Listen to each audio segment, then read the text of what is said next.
How to Retire Early, a Concise Action Plan. Introduction, your map to financial freedom. You're tired, not the kind of tired that sleep fixes, but the bone-deep exhaustion that comes from wondering if you'll spend the next 30 years watching the clock, waiting for a traditional retirement that feels impossibly far away. Maybe you're a working parent, mentally calculating whether you can afford to miss your daughter's soccer game for that late meeting. Or perhaps you're grinding through your third consecutive weekend of work emails, watching your 20s or 30s slip away while your retirement account inches forward at a glacial pace. Here's the truth that changes everything. Retiring early isn't reserved for tech entrepreneurs who sold their startups or trust fund beneficiaries. It's a mathematical equation that thousands of ordinary Americans and Canadians have solved. And you can too. The promise and the reality. Early retirement, leaving the workforce in your 40s, 50s, or early 60s, has transformed from fringe dream to achievable goal for a growing community of practitioners. Recent research shows approximately 300,000 Americans between ages 35 and 54 have achieved financial independence and left traditional employment. That number has grown by 37% since 2019. But let's strip away the Instagram-filtered fantasy. Early retirement isn't about sipping cocktails on a beach indefinitely. That gets old fast and the cocktails get expensive. It's about autonomy, the freedom to spend Tuesday afternoon at your son's school play, the ability to pursue work you love without worrying about the paycheck, the option to take 6 months off without asking permission. This autonomy comes at a specific, calculable price. Your retirement number, the math that matters. Your retirement number is devastatingly simple, 25 times your annual expenses.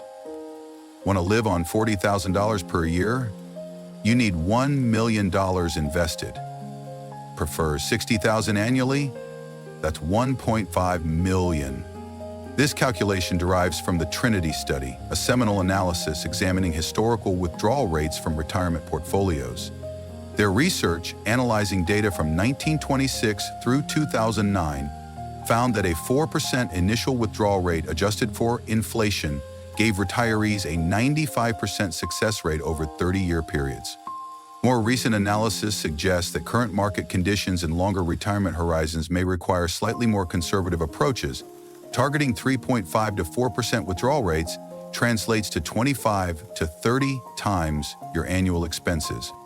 Let's make this concrete. If you currently spend $50,000 annually and can reduce that to $40,000 in retirement by eliminating commuting costs, work clothes, and career expenses, you need between $1 million and $1.2 million invested. That's your target. Where you stand right now. Before mapping your route, you need to know your starting point. Pull up your account balances, all of them. Retirement accounts, checking, savings, investments, even that small brokerage account you opened and forgot about. Add them up. That's your current net worth's asset side. Now the uncomfortable part. Your debts. Student loans, credit cards, car payments, mortgage, write those down too. Your net worth is simply assets minus liabilities. According to the Federal Reserve Survey of Consumer Finances released in October 2023, the median net worth for Americans under 35 is approximately $13,600. For those aged 35 to 44, it's $91,300. And for those 45 to 54, it reaches $168,600. Where do you fall on that spectrum? More importantly, what's your gap? If you're 30 years old with $50,000 saved and need $1 million to retire at 45 on $40,000 per year, you need to accumulate $950,000 in 15 years. Is that possible? Yes, but only if you understand the 3 levers you control completely. The 3 levers of early retirement. Traditional retirement advice focuses overwhelmingly on investment returns, the one lever you control least. Early retirement flips the script. You have 3 levers, and 2 of them are entirely within your control. Lever 1, income. Every dollar you add to your income accelerates your timeline exponentially. A $5,000 raise invested entirely can shave years off your working life. This lever includes not just your salary, but side income, passive income, and investment returns. Lever 2, expenses. This is your most powerful lever. Cutting your annual expenses from $50,000 to $40,000 doesn't just mean saving $10,000 more per year. It also means you need $250,000 less to retire, because 25 times 10,000 is $250,000. You've just reduced your target and increased your annual savings simultaneously. Lever 3, investment returns. This matters, but it's the most volatile and least controllable lever. We'll optimize it, but we won't bet your freedom on it. Your personalized timeline? The intersection of these three levers determines your timeline. Recent research analyzing hundreds of early retirement cases found consistent patterns. Individuals who retired in their 40s typically maintain savings rates between 50 and 70% of their income for 10 to 15 years. Those retiring in their early 50s often saved 40 to 50% for 15 to 20 years. Here's a rough timeline based on savings rate, assuming 7% average annual returns. Save 70% of your income. Retire in approximately 8 to 10 years. Save 60%. Retire in approximately 12 to 13 years. Save 50%. Retire in approximately 16 to 17 years. Save 40%, retire in approximately 20 to 22 years. Notice that cutting expenses to save an additional 10% of your income can reduce your working years by 4 or 5 years. That's the power of Lever 2. What this book will and won't do. This book will give you the tactical playbook that thousands have used to retire decades earlier than the traditional 65. We'll cover maximizing income through career optimization and side hustles, Part 1, slashing expenses without living in deprivation, Part 2, investing wisely in index funds and real estate, Part 3, minimizing taxes legally and strategically, Part 4, securing health care before Medicare eligibility, Part V, and preparing for and thriving in early retirement, Parts 6 and VA. What this book won't do is promise easy shortcuts or get-rich-quick schemes. There are no secret investment strategies that consistently beat the market, no multi-level marketing opportunities that will make you rich, no cryptocurrency bets that guarantee early retirement. This is about controlling what you can control, optimizing what you can optimize, and executing consistently over years. A note on privilege and starting points. Let's acknowledge what often goes unsaid in early retirement discussions. Your starting point matters enormously.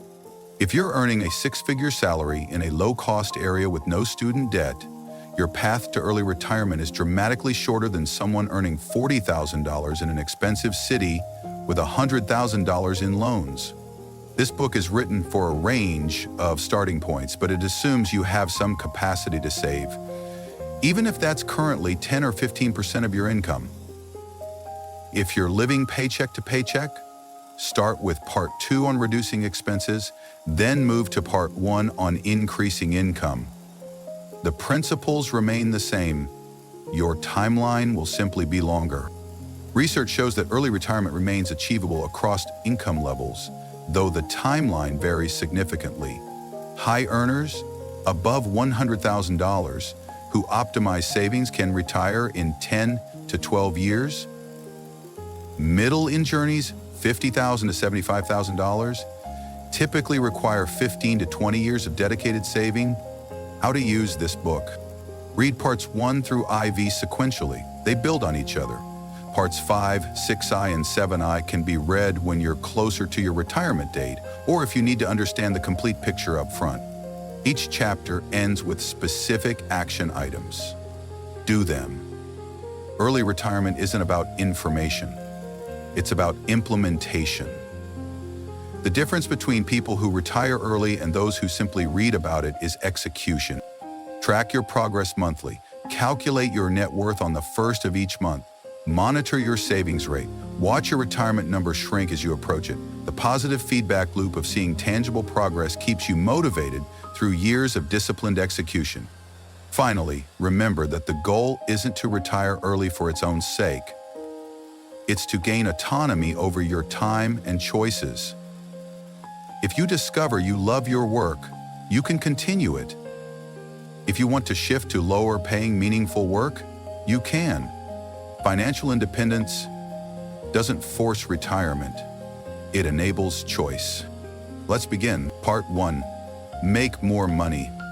Chapter 1. Maximize your career income. Your salary is your wealth-building engine. While cutting expenses matters enormously, there's a floor to how much you can reduce costs. You can't spend less than zero. Your income, by contrast, has no practical ceiling. Every additional dollar you earn and invest dramatically accelerates your path to early retirement. Yet most people treat their income as fixed, something that happens to them, rather than something they actively engineer. Research from Harvard Business School shows 63% of employees have never negotiated their salary, leaving an estimated $500,000 to $1.5 million on the table over a career. This chapter isn't about working yourself into burnout. It's about strategic career optimization, making the highest leverage moves that maximize your income with the time and energy you have. Choose your field strategically. Not all careers are created equal for early retirement purposes. While you should never pursue work you genuinely hate, understanding the economics of different fields matters enormously. Bureau of Labor Statistics data reveals stark differences in median compensation across fields. Software developers earn a median of $125,000 annually. Nurses earn approximately $80,000. Dollars debits average $55,000. These aren't judgments of value. Society desperately needs excellent teachers. But they are simple economic realities. If you're early in your career or considering a pivot, high compensation fields include technology, software engineering, data science, product management, healthcare, physicians, dentists, nurse practitioners, skilled trades in high-demand areas, electricians, plumbers, HVAC technicians in growing cities, finance, financial analysts, accountants with specialized certifications, and consulting. The highest leverage move is often not switching fields entirely, but adding high-value skills to your existing expertise. A teacher who learns instructional design can transition to corporate training at nearly double the salary. A nurse who gains coding skills can move into healthcare IT. An accountant who masters data analytics becomes far more marketable. Research shows that workers who strategically add complementary skills earn 28 to 43% more than peers with single-track expertise. What rare, valuable skills could you develop? The intersection of your current expertise plus a high-demand technical skill often yields the highest returns with the lowest switching costs. Negotiate every offer and every raise. Here's a truth that will either excite or terrify you. You should never accept the first salary offer. Ever. When companies extend offers, they anticipate negotiation. The initial number has built-in room to move up. Recent research shows 84% of employers expect candidates to negotiate. Companies typically have 10 to 20% flexibility above their initial offer. A concrete example: if you receive an offer for $80,000 and negotiate to $90,000, you've added $10,000 annually. Invested over 10 years, at 7% returns, that's approximately $145,000. Nearly 2 years of living expenses using the 4% rule. One conversation, $145,000 of impact. When negotiating, follow this framework. Step 1. Express enthusiasm for the role. Make clear you want to join the team. Step 2. Present your research. Use Glassdoor, Levels, FYI for tech, pay scale, and your network to understand market rates. State, based on market research for this role in this location, I was expecting something in the range of X to Y. Step 3. Emphasize your unique value. What specific results have you delivered in previous roles? Quantify everything possible. Step 4. Ask directly. Can you increase the base salary to X? If they can't move on base, negotiate signing bonuses, additional vacation days, remote work, flexibility, stock options, or professional development budgets. Step 5. Get everything in writing before accepting. What if they say no? Extensive negotiation research has found virtually 0 cases where a candidate lost an offer because they negotiated professionally. Annual raise time? Same principles apply. Schedule a meeting dedicated to discussing your compensation. Come prepared with specific accomplishments, preferably quantified, revenue generated, costs saved, projects delivered, problems solved. Research market rates for your role and experience level. Ask for 10 to 20% increases. You'll likely get 5 to 12%, which dramatically outpaces typical 2 to 3% cost of living adjustments. Job hop strategically every 2 to 3 years. Staying loyal to one employer for decades is financially costly. Research analyzing payroll data across 5 million workers found that employees who changed jobs every 2 to 3 years earned 15 to 25% more over 10-year periods than those who stayed with single employers. Why? External hiring budgets typically exceed internal raise pools. Companies will pay market rates to attract new talent but give existing employees modest annual increases. This structural reality rewards strategic movement. However, job hopping requires nuance. Stay long enough to build accomplishments, usually 18 to 24 months minimum. Leave before you've stagnated, typically before 4 to 5 years, unless you're being promoted regularly.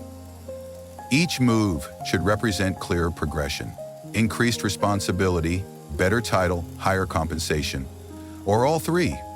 Sarah, a marketing manager in Toronto, moved from a nonprofit paying $55,000 Canadian to a tech startup at $75,000 after 2 years.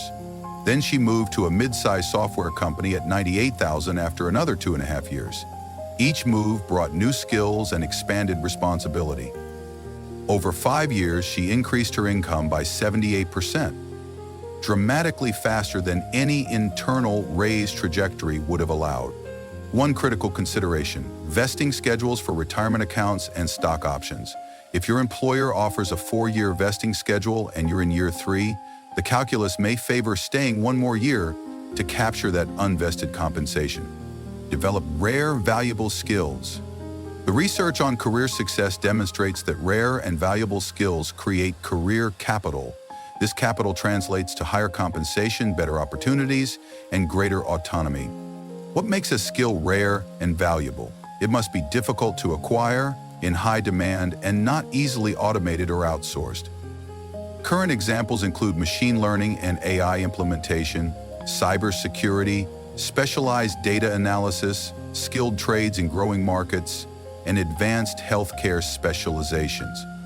The most effective skill development strategy is deliberate practice. Focus on just-in-time learning for projects slightly beyond your current capability. Don't spend 2 years taking courses before applying new skills. Instead, learn the minimum necessary to start a challenging project. Struggle through it, identify gaps, learn specifically to address those gaps, and repeat. Consider dedicating 200 to 300 hours, roughly 1 hour daily for a year, or intensive focus over 3 to 6 months to developing one high-value skill complementary to your current role.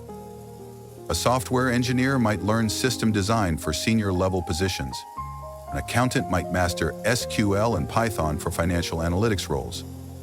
A project manager might gain product management and user experience skills. Research shows that workers who actively reskilled earned approximately 32% more within 3 years than those who relied solely on experience-based progression. Pursue remote work for geographic arbitrage? Remote work has transformed early retirement mathematics by decoupling income from location. You can now earn a San Francisco or New York salary while living in a lower-cost city or region. This immediately increases your savings rate without cutting lifestyle quality. Recent data shows approximately 23% of high-paying professional jobs in technology, marketing, finance, and customer success roles offer full remote work. The arbitrage opportunity is significant. A software engineer earning $140,000 in Seattle could move to North Carolina or Tennessee, where housing costs are 40 to 50% lower. That shift would immediately boost savings capacity by $15,000 to $20,000 annually without any income reduction. One warning: some employers adjust compensation for lower cost of living areas. Before relocating, confirm your compensation won't be reduced. Many companies have abandoned geographic pay adjustments due to competitive labor markets, but verify this in writing. Geographic arbitrage works internationally too, though it adds tax complexity. Americans working remotely from Portugal, Mexico, or Costa Rica maintain U.S. income levels while reducing living costs substantially. Canada's digital nomad population has grown similarly, though tax treaty implications require careful navigation. James, a product manager from Vancouver, negotiated full remote work with his employer. He then relocated to New Brunswick. His salary remained at $115,000 Canadian, but his housing costs dropped from $3,200 monthly for a one-bedroom apartment to $1,400 for a three-bedroom house. That $1,800 monthly difference, $21,600 annually, accelerated his early retirement timeline by approximately 3 years. Action steps: your income optimization plan. This week, take these specific actions. First, calculate your current income utilization rate. What percentage of your potential market rate compensation are you currently earning? Research your role on Glassdoor, PayScale, and Levels Fifth Way. If you're below market rate by 10% or more, schedule time to prepare for negotiation or begin exploring new opportunities. Second, identify your next high-value skill. What complementary expertise would increase your market value by 20% or more? Research learning resources and commit to 200 hours of deliberate practice over the next 6 to 12 months. Third, audit your job search timeline. If you've been with your current employer more than 3 years without significant promotions, start exploring external opportunities. Set up job alerts on LinkedIn and relevant job boards for roles one level above your current position. Fourth, if remote work is available in your field, assess the geographic arbitrage opportunity. Calculate the difference between your current location's cost of living and 3 lower-cost alternatives where you'd be willing to live. What's the annual savings potential? Fifth, prepare your negotiation toolkit. Document your accomplishments from the past year with quantified results. Research current market rates for your role. Draft your negotiation script for your next raise discussion or job offer. Chapter summary. Your income is your most powerful wealth-building tool, and maximizing it requires strategic, active management rather than passive acceptance.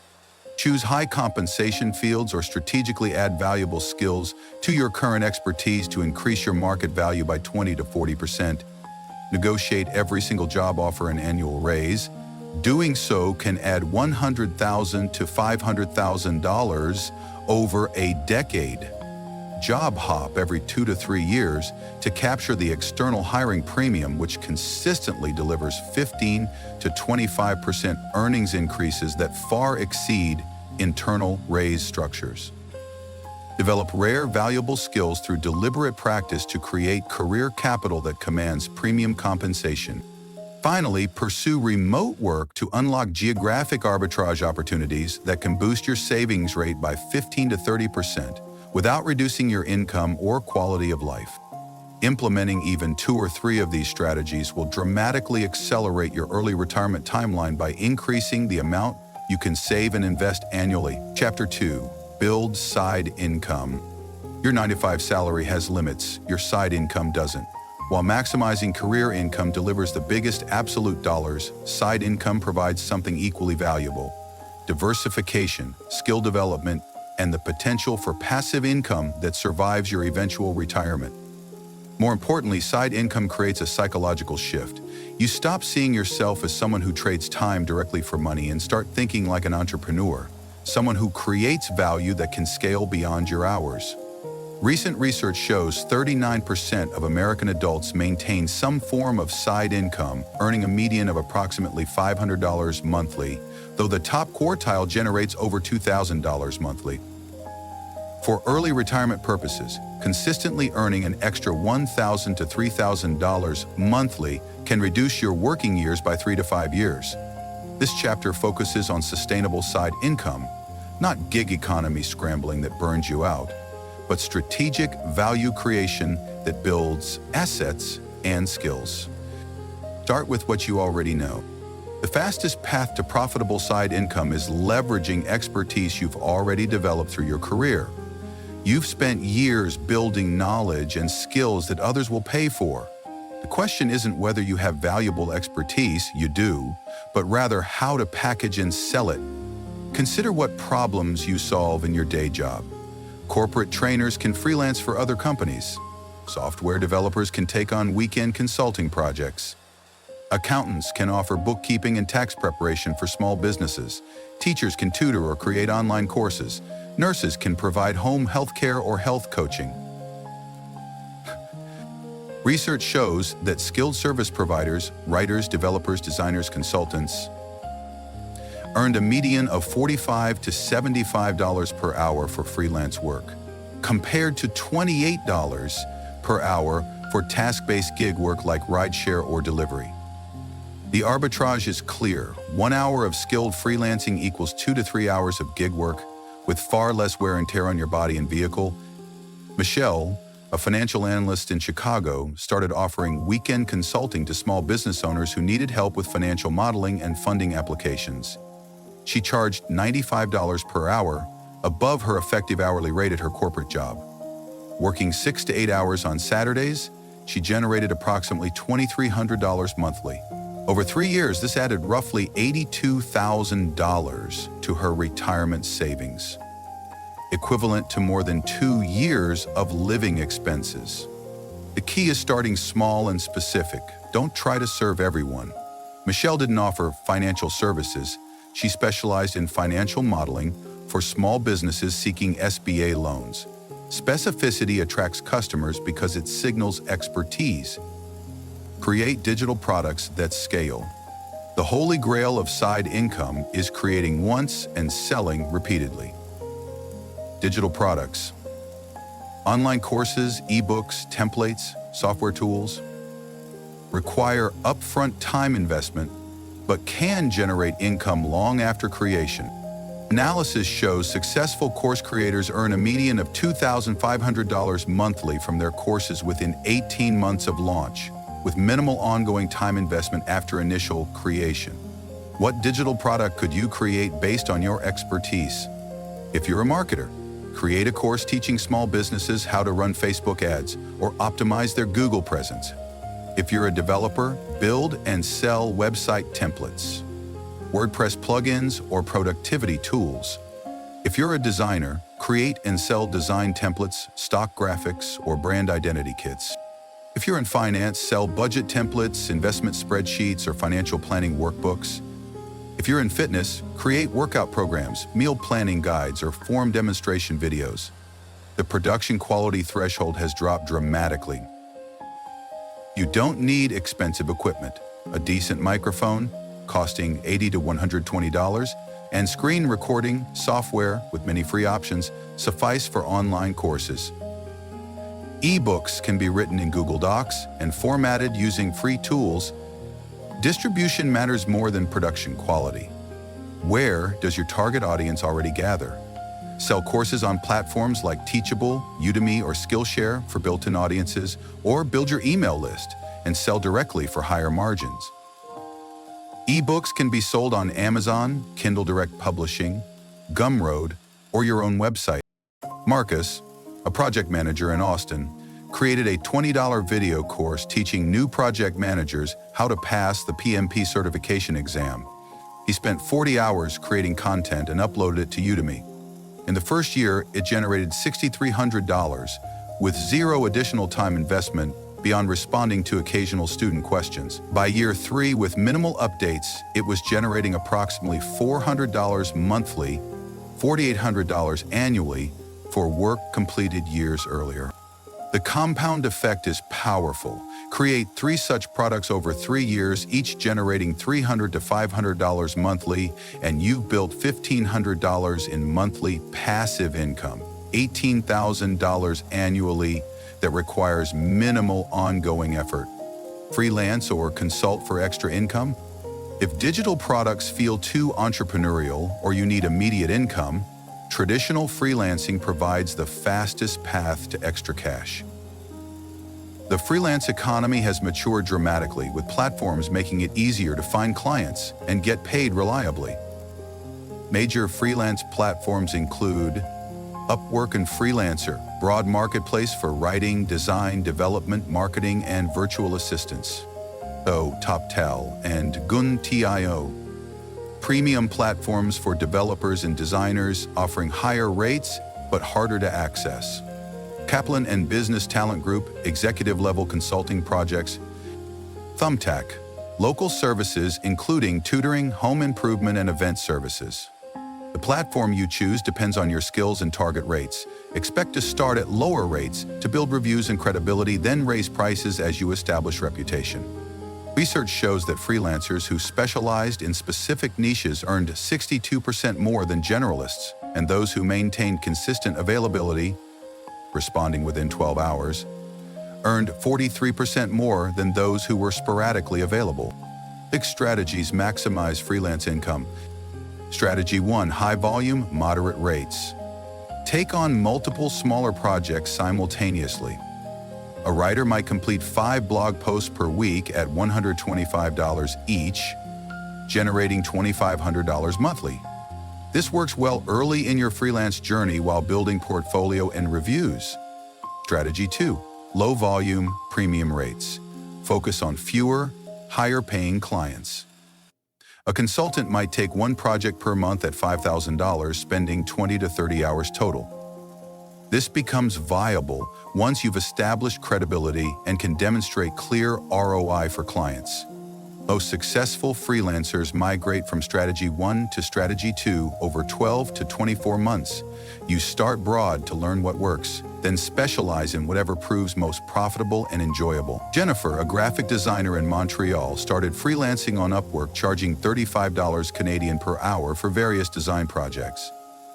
After completing 20 projects and gathering excellent reviews, she increased her rate to $65 per hour and narrowed her focus exclusively to pitch deck design for startups. Within 18 months, she was earning approximately $3,000 to $4,000 monthly from 10 to 15 hours of weekend work, roughly double her effective hourly rate from Strategy 1. Build 1 passive income stream. True passive income, money that arrives without ongoing time investment, is rarer than internet marketing would suggest, but certain income streams genuinely become mostly passive after initial setup. Viable passive income options include dividend stocks and index funds. Not a side hustle per se, but worth mentioning. A portfolio generating 2 to 3% dividend yield provides income without selling shares. A $100,000 portfolio yielding 2.5% generates $2,500 annually. We'll cover this more in Part 3. Rental properties. Buy a property, rent it out, let property management handle daily operations. Requires significant capital but can generate $500 to $1,500 monthly per property after expenses. More on this in Chapter 10. Royalties from creative work. Write a book, create music, design patterns, receive royalties for years. Author royalties from even modest selling books can generate $200 to $500 monthly, indefinitely. Musician royalties from streaming platforms compound over time as catalog grows. Display advertising on content sites. Build a website with valuable content, monetize with display ads. This requires significant traffic, typically 50,000 plus monthly visitors. To generate meaningful income, but successful niche sites produce $500 to $3,000 monthly with minimal maintenance after content creation. Affiliate marketing. Recommend products you genuinely use, earn commission on sales. Amazon Associates pays 4 to 10% commissions. Higher value affiliate programs in software, financial products, or education pay 10 to 50%. A focused affiliate site can generate $500 to $2,000 monthly once established. The pattern across passive income is clear. Significant upfront work or capital investment is required, then minimum ongoing maintenance. Most people dramatically overestimate how passive these income streams are in the first year and underestimate how passive they become after 3 to 5 years. Reality check from entrepreneurship research. Fewer than 3% of side businesses generate meaningful passive income in their first 2 years. But of those that persist beyond year 3, approximately 41% evolve into largely passive income streams, requiring less than 5 hours monthly maintenance. The takeaway? Build one passive income stream. Commit to 3 years minimum. Accept that it won't be truly passive for the first year or 2. Then, enjoy the compounding returns as it requires less of your time while maintaining or growing income. To scale what works, quit what doesn't. Here's what separates successful side hustlers from perpetually busy side hustlers. Ruthless focus on what's actually profitable per hour invested. After 3 to 6 months of side income effort, calculate your effective hourly rate for each income stream.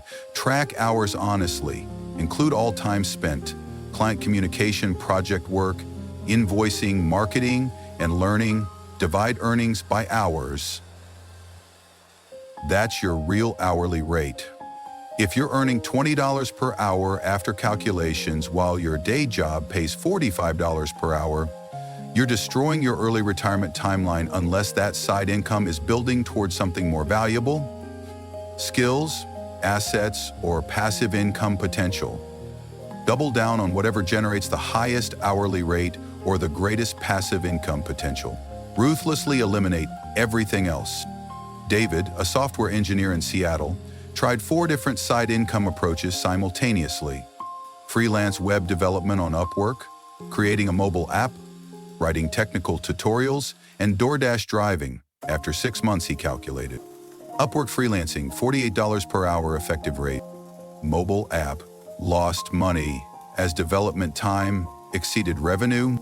Technical tutorials, $12 per hour initially, but building toward passive income. DoorDash, $18 per hour after expenses. He immediately stopped the app project and DoorDash. He doubled down on Upwork freelancing for immediate income and continued technical tutorials as a long-term passive play. 18 months later, Upwork generated $2,600 monthly from 12 hours of work, and his tutorial site generated $800 monthly from 2 hours of maintenance. A combined $3,300 monthly from 14 hours versus the 30-plus hours he'd been spending across 4 projects. Focus creates results. Scattered effort creates exhaustion without proportional returns.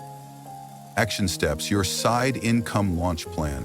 This week, execute these specific tasks. First, identify your expertise arbitrage. What do you do in your day job that small businesses, startups, or individuals would pay for? Write down 3 specific services you could offer, starting this month. Second, choose one platform and create a profile this week. If you're offering skilled services, set up an Upwork or freelancer profile. If you're creating digital products, explore Teachable, Gumroad, or Amazon KDP. Take action immediately. Perfect is the enemy of started. Third, commit to 100 hours. Dedicate 100 hours over the next 3 months to your side income experiment. Roughly 8 hours weekly, or 2 hours on weekdays plus 4 hours on weekends. Track your time and earnings meticulously. Fourth, calculate your break-even hourly rate. What hourly rate makes side income worth your time? If your day job pays $50,000, roughly $24 per hour, and side income cuts into rest and family time, you probably need $35 to $45 per hour minimum to justify it. Know your number. Fifth, schedule your quarterly review. Set a calendar reminder for 3 months from now to calculate your effective hourly rate for each income stream and decide what to scale and what to eliminate. Chapter Summary. Building side income accelerates your early retirement timeline by increasing your total earnings capacity beyond your primary salary's limitations. Start by leveraging your existing expertise to offer freelance services or consulting. This is the fastest path to generating an extra $1,000 to $3,000 monthly with relatively low startup friction. Create digital products like online courses, ebooks, or templates that allow you to sell your knowledge repeatedly with minimal ongoing time investment. Successful creators earn median incomes of $2,500 monthly within 18 months. Freelancing through established platforms provides immediate income opportunities, with specialists earning 62% more than generalists. You should plan to migrate from high-volume, moderate-rate work toward low-volume, premium-rate projects as you build reputation. Consider developing one genuinely passive income stream: rental properties, dividend investments, royalties, or content monetization. Understanding that true passivity requires significant upfront investment and typically materializes after 3 years of consistent effort. Most critically, track your effective hourly rate for every side income activity after 3 to 6 months. Ruthlessly eliminate anything that doesn't meet your minimum threshold. Double down instead on your highest earning or highest passive potential activities. Adding even $1,500 monthly in side income can reduce your working years by 3 to 5 years while building entrepreneurial skills that serve you throughout early retirement. Chapter 3. Generate investment income. The money you earn actively from your job and side hustles is your seed capital. The money that capital earns while you sleep is what ultimately purchases your freedom. Investment income transforms you from someone who must work for money into someone whose money works for them. This chapter focuses specifically on investment income, money generated by your assets through dividends, interest, capital gains, and rental cash flow. Unlike the previous 2 chapters about earning more actively, this chapter is about deploying what you earn into assets that generate returns without your ongoing labor. Here's the mathematical reality that changes everything. Investment income compounds exponentially while earned income grows linearly. You can only work so many hours, but your investments work 24 hours a day, 7 days a week, generating returns that themselves generate returns. Recent studies show that households that prioritized investment income generation retired an average of 6.8 years earlier than demographically similar households that focus solely on accumulating assets without regard to income generation. Understanding investment income types. Investment income comes in 4 primary forms, each with different tax treatment, risk profiles, and growth potential. Dividend income. Publicly traded companies distribute portions of profits to shareholders quarterly. Qualified dividends receive favorable tax treatment. 0% federal tax if your taxable income stays below certain thresholds. Approximately $44,625 for single filers, $89,250 for married filing jointly in 2024 per IRS guidelines. Dividend yields typically range from 1.5 to 4% annually on stable established companies. Interest income. Bonds, savings accounts, CDs, and money market funds pay interest. This income is generally taxed as ordinary income at your marginal rate, making it less tax efficient than dividends or capital gains. Current high-yield savings accounts pay approximately 4 to 5% as of mid-2024, while investment-grade bonds yield approximately 4 to 6%, depending on duration. Capital gains. When investments increase in value and you sell them, you realize capital gains. Long-term capital gains held over 1 year receive favorable tax treatment, similar to qualified dividends. 0, 15, or 20% federal rates, depending on income.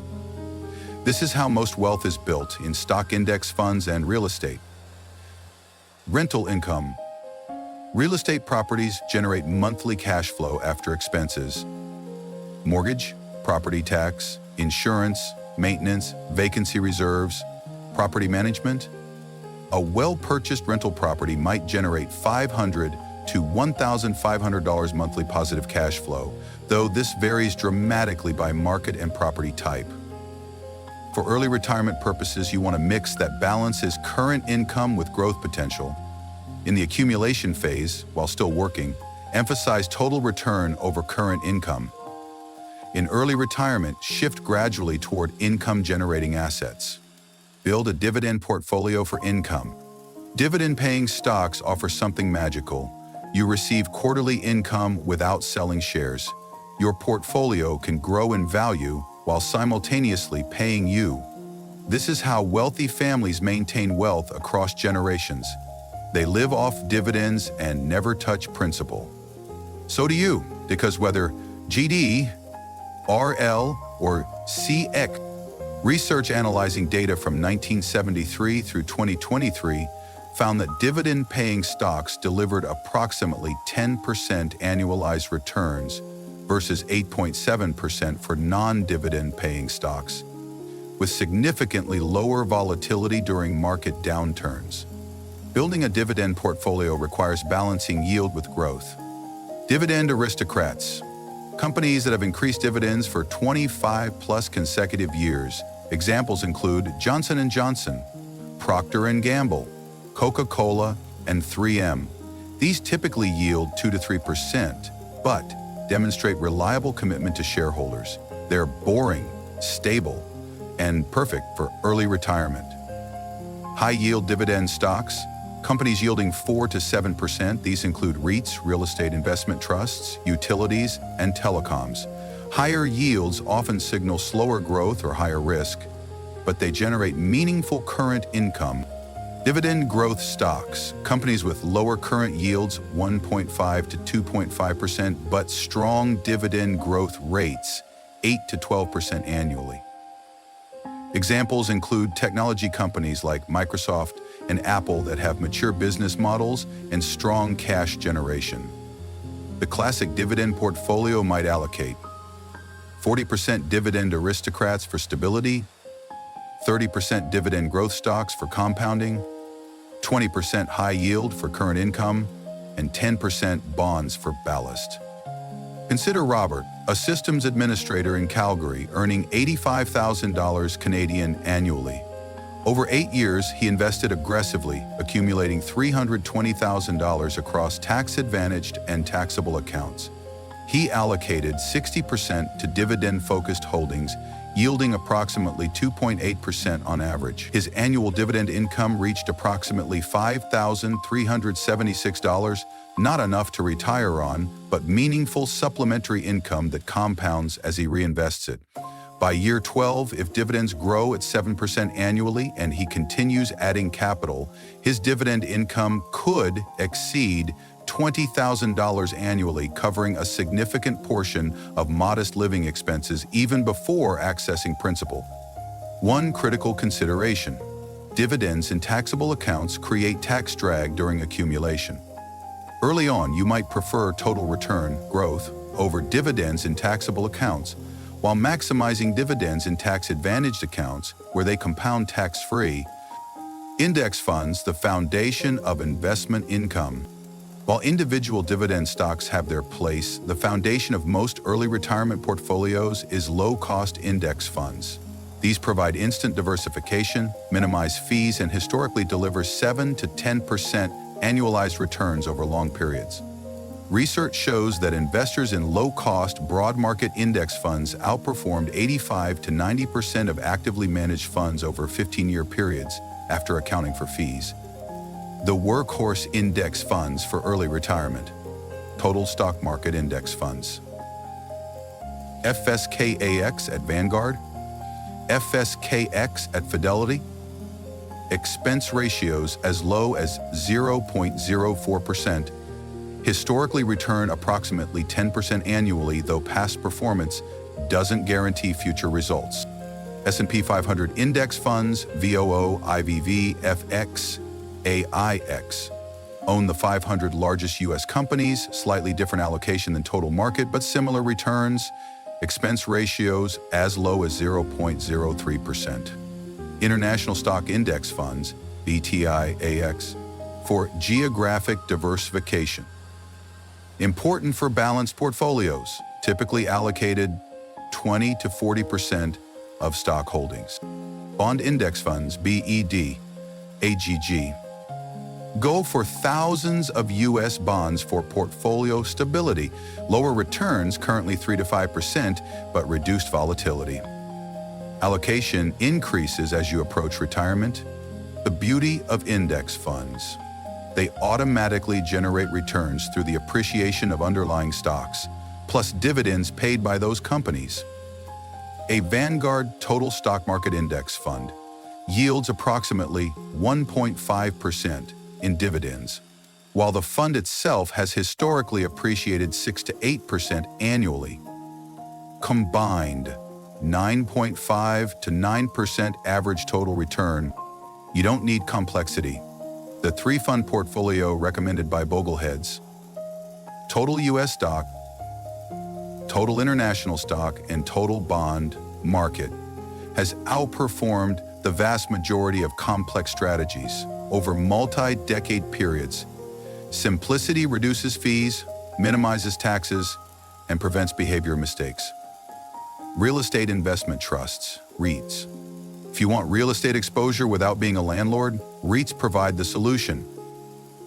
These are companies that own income-producing real estate: apartment buildings, offices, shopping centers, warehouses, healthcare facilities, and are legally required to distribute at least 90% of taxable income to shareholders as dividends. REIT yields typically range from 3 to 7%, significantly higher than most stock dividends. Recent data shows publicly traded equity REITs delivered approximately 9.8% annualized returns from 1994 through 2023, with current yields averaging approximately 4.1%. REIT allocation in early retirement portfolios typically ranges from 10 to 25%. They provide high current income. Yields of 4 to 6% generate meaningful cash flow. Inflation hedge: real estate tends to appreciate with inflation, protecting purchasing power. Diversification: real estate returns don't perfectly correlate with stock market returns. Professional management: you own real estate without tenant calls at 2 a.m. You can buy individual REITs, Simon Property Group, Prologis, Avalon Bay Communities, or REIT index funds, VNQ/SCHH, for instant diversification across property types and geography. One tax warning: REIT dividends are typically taxed as ordinary income, not at the favorable qualified dividend rate. This makes REITs ideal for tax-advantaged accounts, IRAs, 401k, where tax treatment doesn't matter, and less ideal for taxable accounts, where you'd prefer qualified dividends or capital gains. Elena, a nurse practitioner in Phoenix, allocated 20% of her $400,000 portfolio to a diversified REIT index fund yielding 4.3%. This position generates approximately $3,400 annually in dividend income, about $283 monthly. Combined with dividends from her stock holdings, her total investment income reaches approximately $12,000 annually. She reinvests everything during accumulation, but once she retires, this income helps cover fixed expenses without selling shares. Rental properties for cash flow. Direct real estate ownership, buying properties and renting them, represents the most hands-on form of investment income, but potentially the most lucrative. A single rental property generating $1,000 monthly cash flow produces $12,000 annually, equivalent to a $400,000 stock portfolio yielding 3%. The mathematics of rental properties: let's say you buy a 3-bedroom house in a growing secondary market for $250,000. You put 20% down, $50,000, and finance $200,000 at 6% over 30 years. Your monthly mortgage payment is approximately $1,200. Add property tax, $300, insurance, $150, maintenance reserve, $200, property management at 10% of rent, $175, and vacancy reserve at 8% of rent, $140. Total monthly expenses, approximately $2,265. If the property rents for $2,500 monthly, a 1% monthly rent to purchase price ratio, which is reasonable in many markets, your monthly cash flow is approximately $235 or approximately $2,820 annually. About a 5.6% cash-on-cash return on your $50,000 down payment. But that's just current income. You're also building equity as tenants pay down your mortgage, benefiting from property appreciation, historically 3 to 4% annually, and gaining tax advantages through depreciation deductions. Research analyzing thousands of rental property investments found that successful rental investors achieve average 12 to 18% annualized returns when accounting for cash flow, appreciation, mortgage paydown, and tax benefits. However, rental properties require significant capital, carry concentration risk, one bad property or tenant can devastate returns, demand time and expertise, and create management headaches even with property managers. They're not passive, especially not initially. The early retirement sweet spot. Start with house hacking. Buy a duplex or triplex, live in one unit, rent the others to cover your mortgage, then gradually acquire 1 to 3 additional rental properties before retirement. By retirement, you have established properties with reliable cash flow, reduced mortgages, and experienced property managers handling operations. Kevin and Maya in Portland followed this path. They house-hacked a duplex at age 28, then purchased one rental property every 2 to 3 years. By age 42, they owned 4 properties, including their paid-off primary residence, generating combined cash flow of approximately $3,700 monthly after all expenses. Combined with investment portfolio income, they had sufficient income to retire. Or more accurately, they had the freedom to choose how to spend their time. Reinvest everything until retirement. Here's where early retirement strategy differs from traditional retirement. During accumulation, you reinvest every dollar of investment income. All dividends, all interest, all rental cash flow, everything goes back into acquiring more income-producing assets. This is the compounding snowball. A portfolio generating 3% in dividends that are reinvested grows approximately 10% faster than the same portfolio paying out dividends. Research shows reinvested dividends accounted for approximately 41% of stock market total returns from 1973 through 2023. Set every investment account to automatically reinvest dividends. Your rental property income flows into your brokerage account to buy more index funds. Your REIT dividends automatically purchase more REIT shares. This systematic reinvestment accelerates your timeline dramatically. Consider 2 investors, Aisha and Marcus, who each invest $50,000 in dividend stocks yielding 3%. Aisha reinvests all dividends.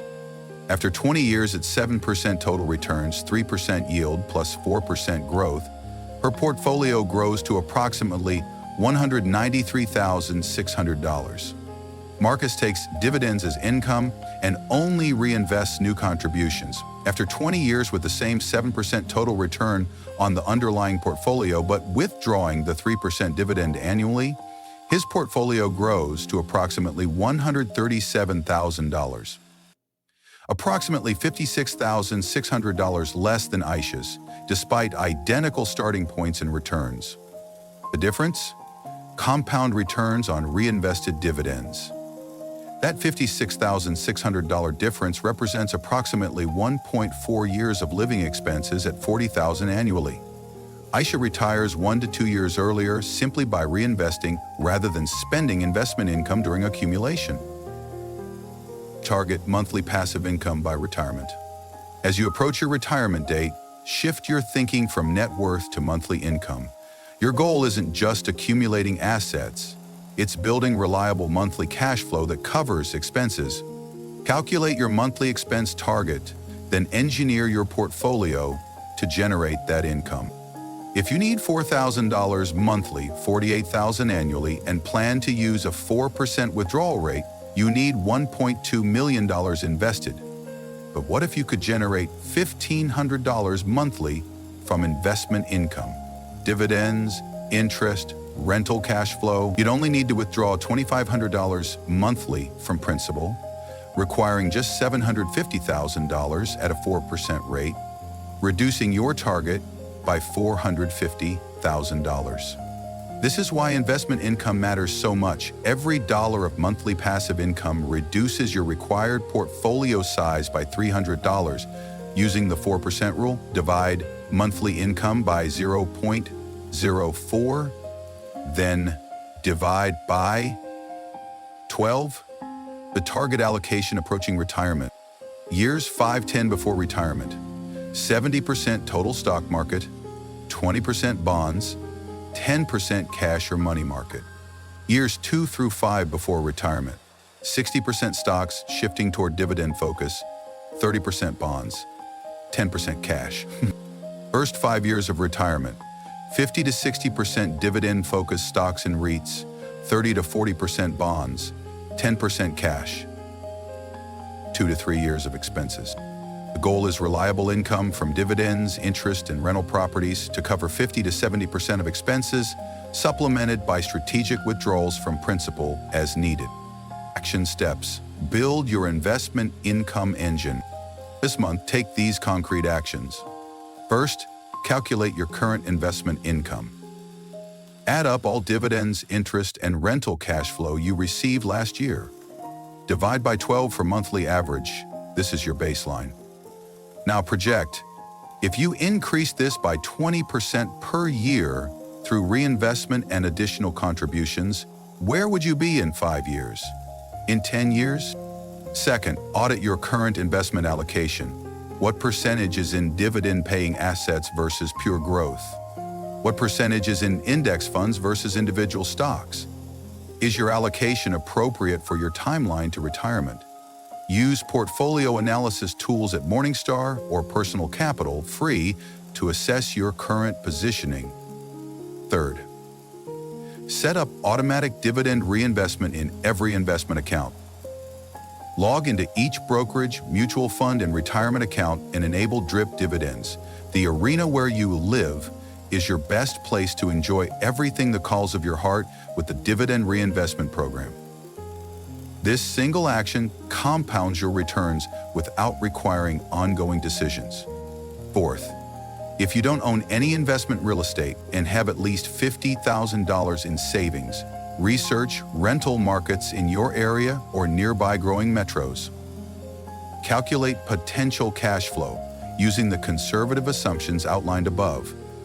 Determine whether direct ownership makes sense for your situation or if REITs better fit your goals and risk tolerance. Fifth, establish your investment income target. What monthly investment income do you need at retirement to cover 50 to 70% of expenses? Work backward to calculate the asset base required. For example, if you need $2,000 monthly from investments, $24,000 annually, and target a 3% yield, you need approximately $800,000 in income-producing assets. Make this number concrete and visible. Sixth, create a quarterly investment income review ritual.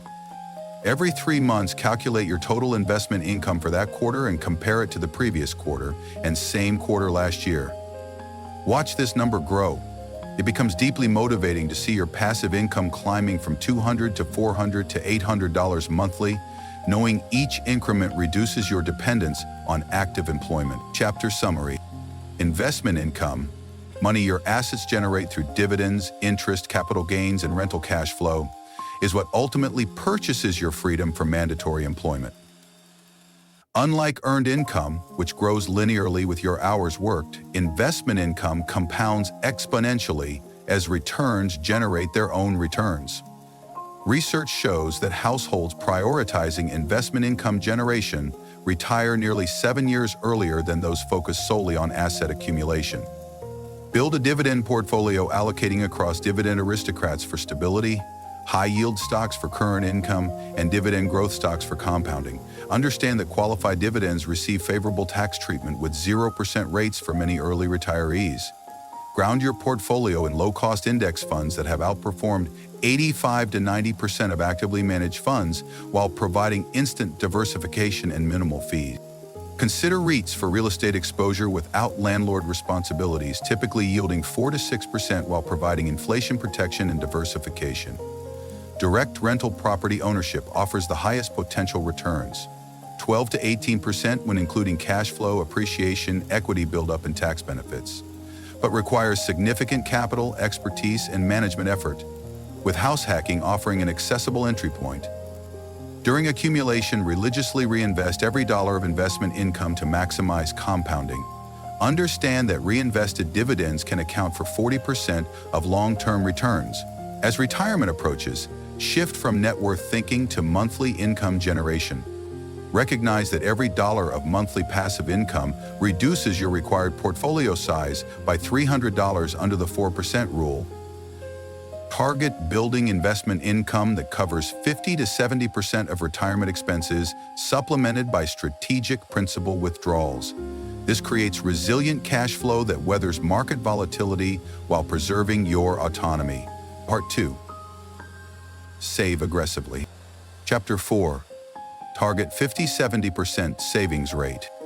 The single most powerful predictor of when you'll retire isn't your salary, your investment returns, or your side hustle income.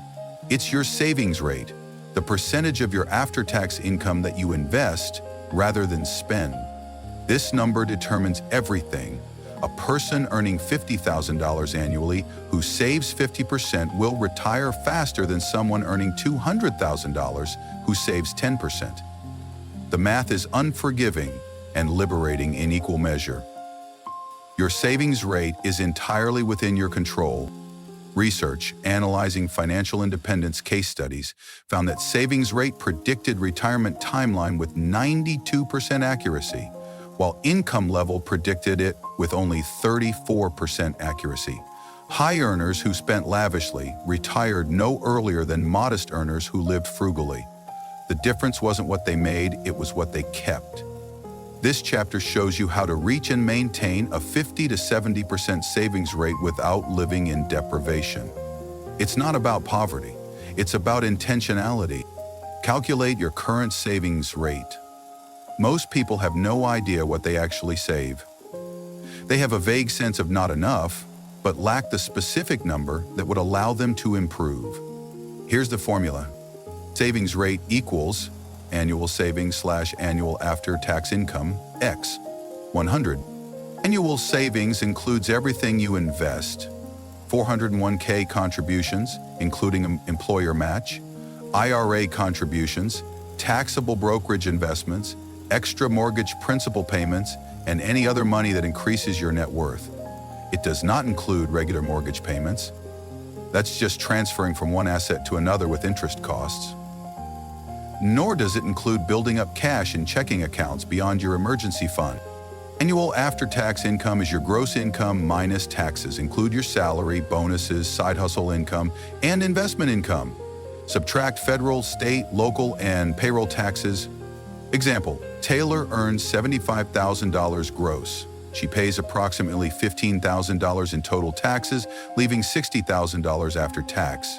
She contributes $9,000 to her 401k, including $3,000 employer match, maxes her IRA at $7,000, and invests an additional $4,000 in a taxable brokerage account.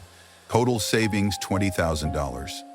Savings rate $20,000 / $60,000 x 100 equals 33.3%. At 33%, Taylor will reach financial independence in approximately 25 to 28 years if she maintains this rate. If she increases to 50%, she cuts that timeline to approximately 17 years. At 65%, she's looking at approximately 10 years. Calculate your savings rate right now for last year. What was it? This is your baseline. Everything we do from here aims to increase this number by 5 to 10 percentage points every 6 months until you reach your target. Range. Set progressive monthly savings goals. Don't try to jump from 20% to 60% savings overnight. That's a recipe for burnout and failure.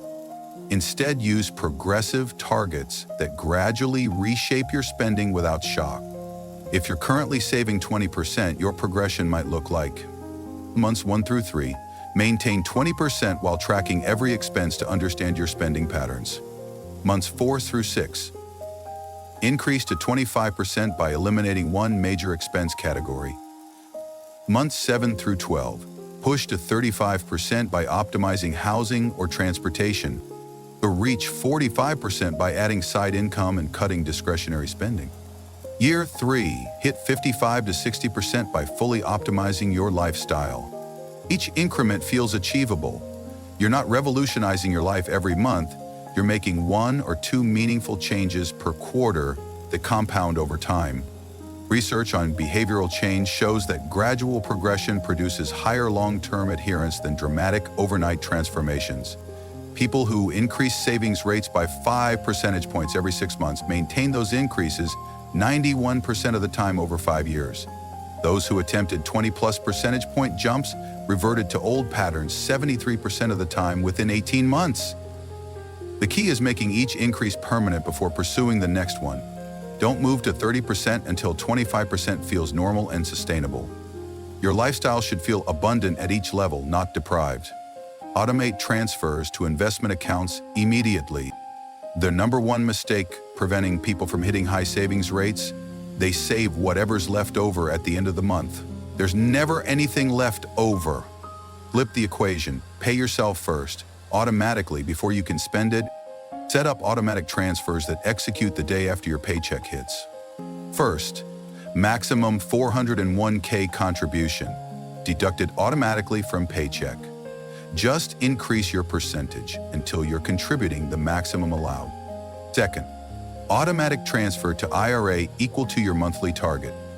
$7,000 annual limit divided by 12 equals approximately $583 monthly. Third, automatic transfer to taxable brokerage account for everything beyond tax-advantaged accounts. Fourth, automatic transfer to high-yield savings for any specific short-term goals. House down payment, car replacement fund, etc. What's left in your checking account is what you have to spend on everything else. This might feel restrictive initially, but it's actually liberating. You can spend guilt-free knowing your financial future is already secured. Jordan and Alex in Denver earn a combined $135,000 after tax. They automated $400 per paycheck, 26 paychecks annually to 401k, totaling $20,800, $1,000 monthly to IRAs totaling $12,000 annually, $3,000 monthly to taxable brokerage totaling $36,000 annually. Total automated savings, $68,800 annually, or approximately 51% of their after-tax income. They never see this money.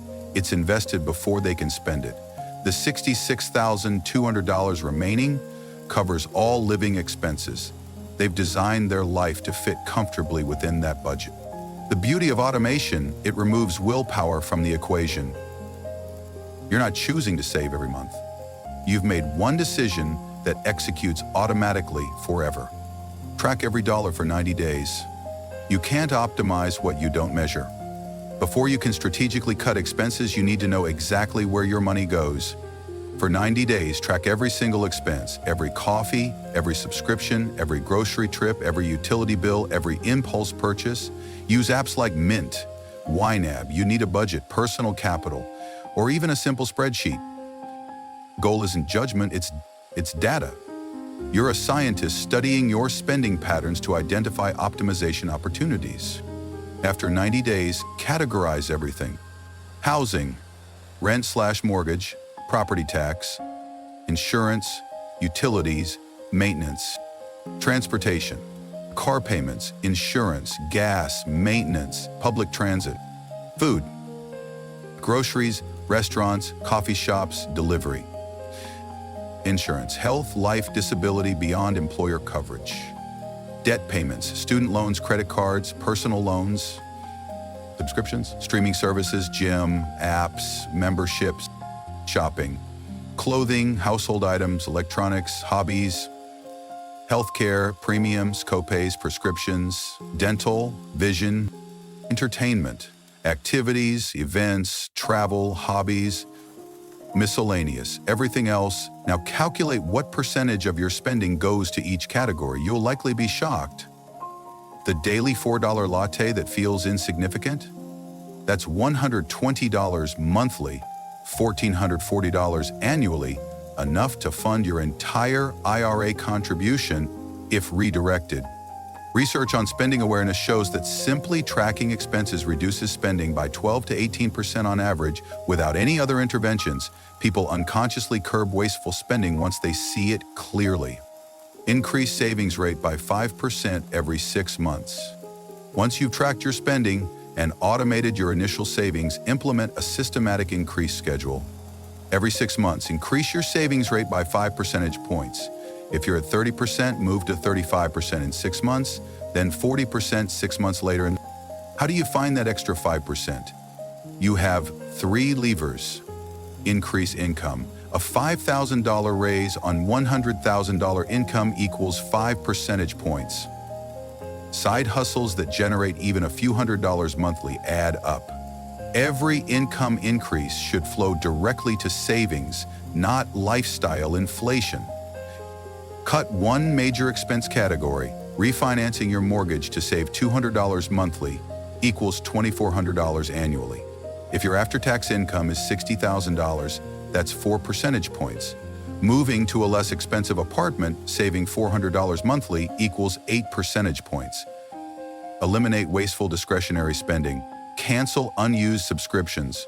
Reduce restaurant frequency. Shop second-hand. Skip unnecessary upgrades. $100 monthly in cuts equals $1,200 annually. 2 percentage points on $60,000 income. Most people can find 5 percentage points every 6 months through some combination of these levers without significant quality of life impact. Track your progress visibly. Create a chart showing your savings rate increasing over time. Nothing motivates like seeing that number climb from 30 to 35 to 40 to 20 to 55% over 2 to 3 years. Remember, each 5% point increase reduces your working years by approximately 2 to 3 years. That perspective makes short-term sacrifices feel worthwhile. The psychological shift from consumer to investor. Reaching high savings rates requires a fundamental identity shift. You stop seeing yourself primarily as a consumer and start seeing yourself as an investor. Consumers ask, "Can I afford this?" Investors ask, "Is this the best use of capital?" Consumers feel wealthy when they acquire new possessions. Investors feel wealthy when their net worth increases. Consumers see income as permission to spend more. Investors see income as fuel for investment. This isn't about becoming a joyless miser. It's about recognizing that every dollar has opportunity cost. The $3,000 vacation could instead become approximately $75,000 in 20 years at 7% returns. Enough to fund 15 months of early retirement. You're not giving up the vacation. You're choosing whether you value 2 weeks now or 15 months of freedom later. Sometimes the vacation wins. Often, when you frame it this way, the investment wins.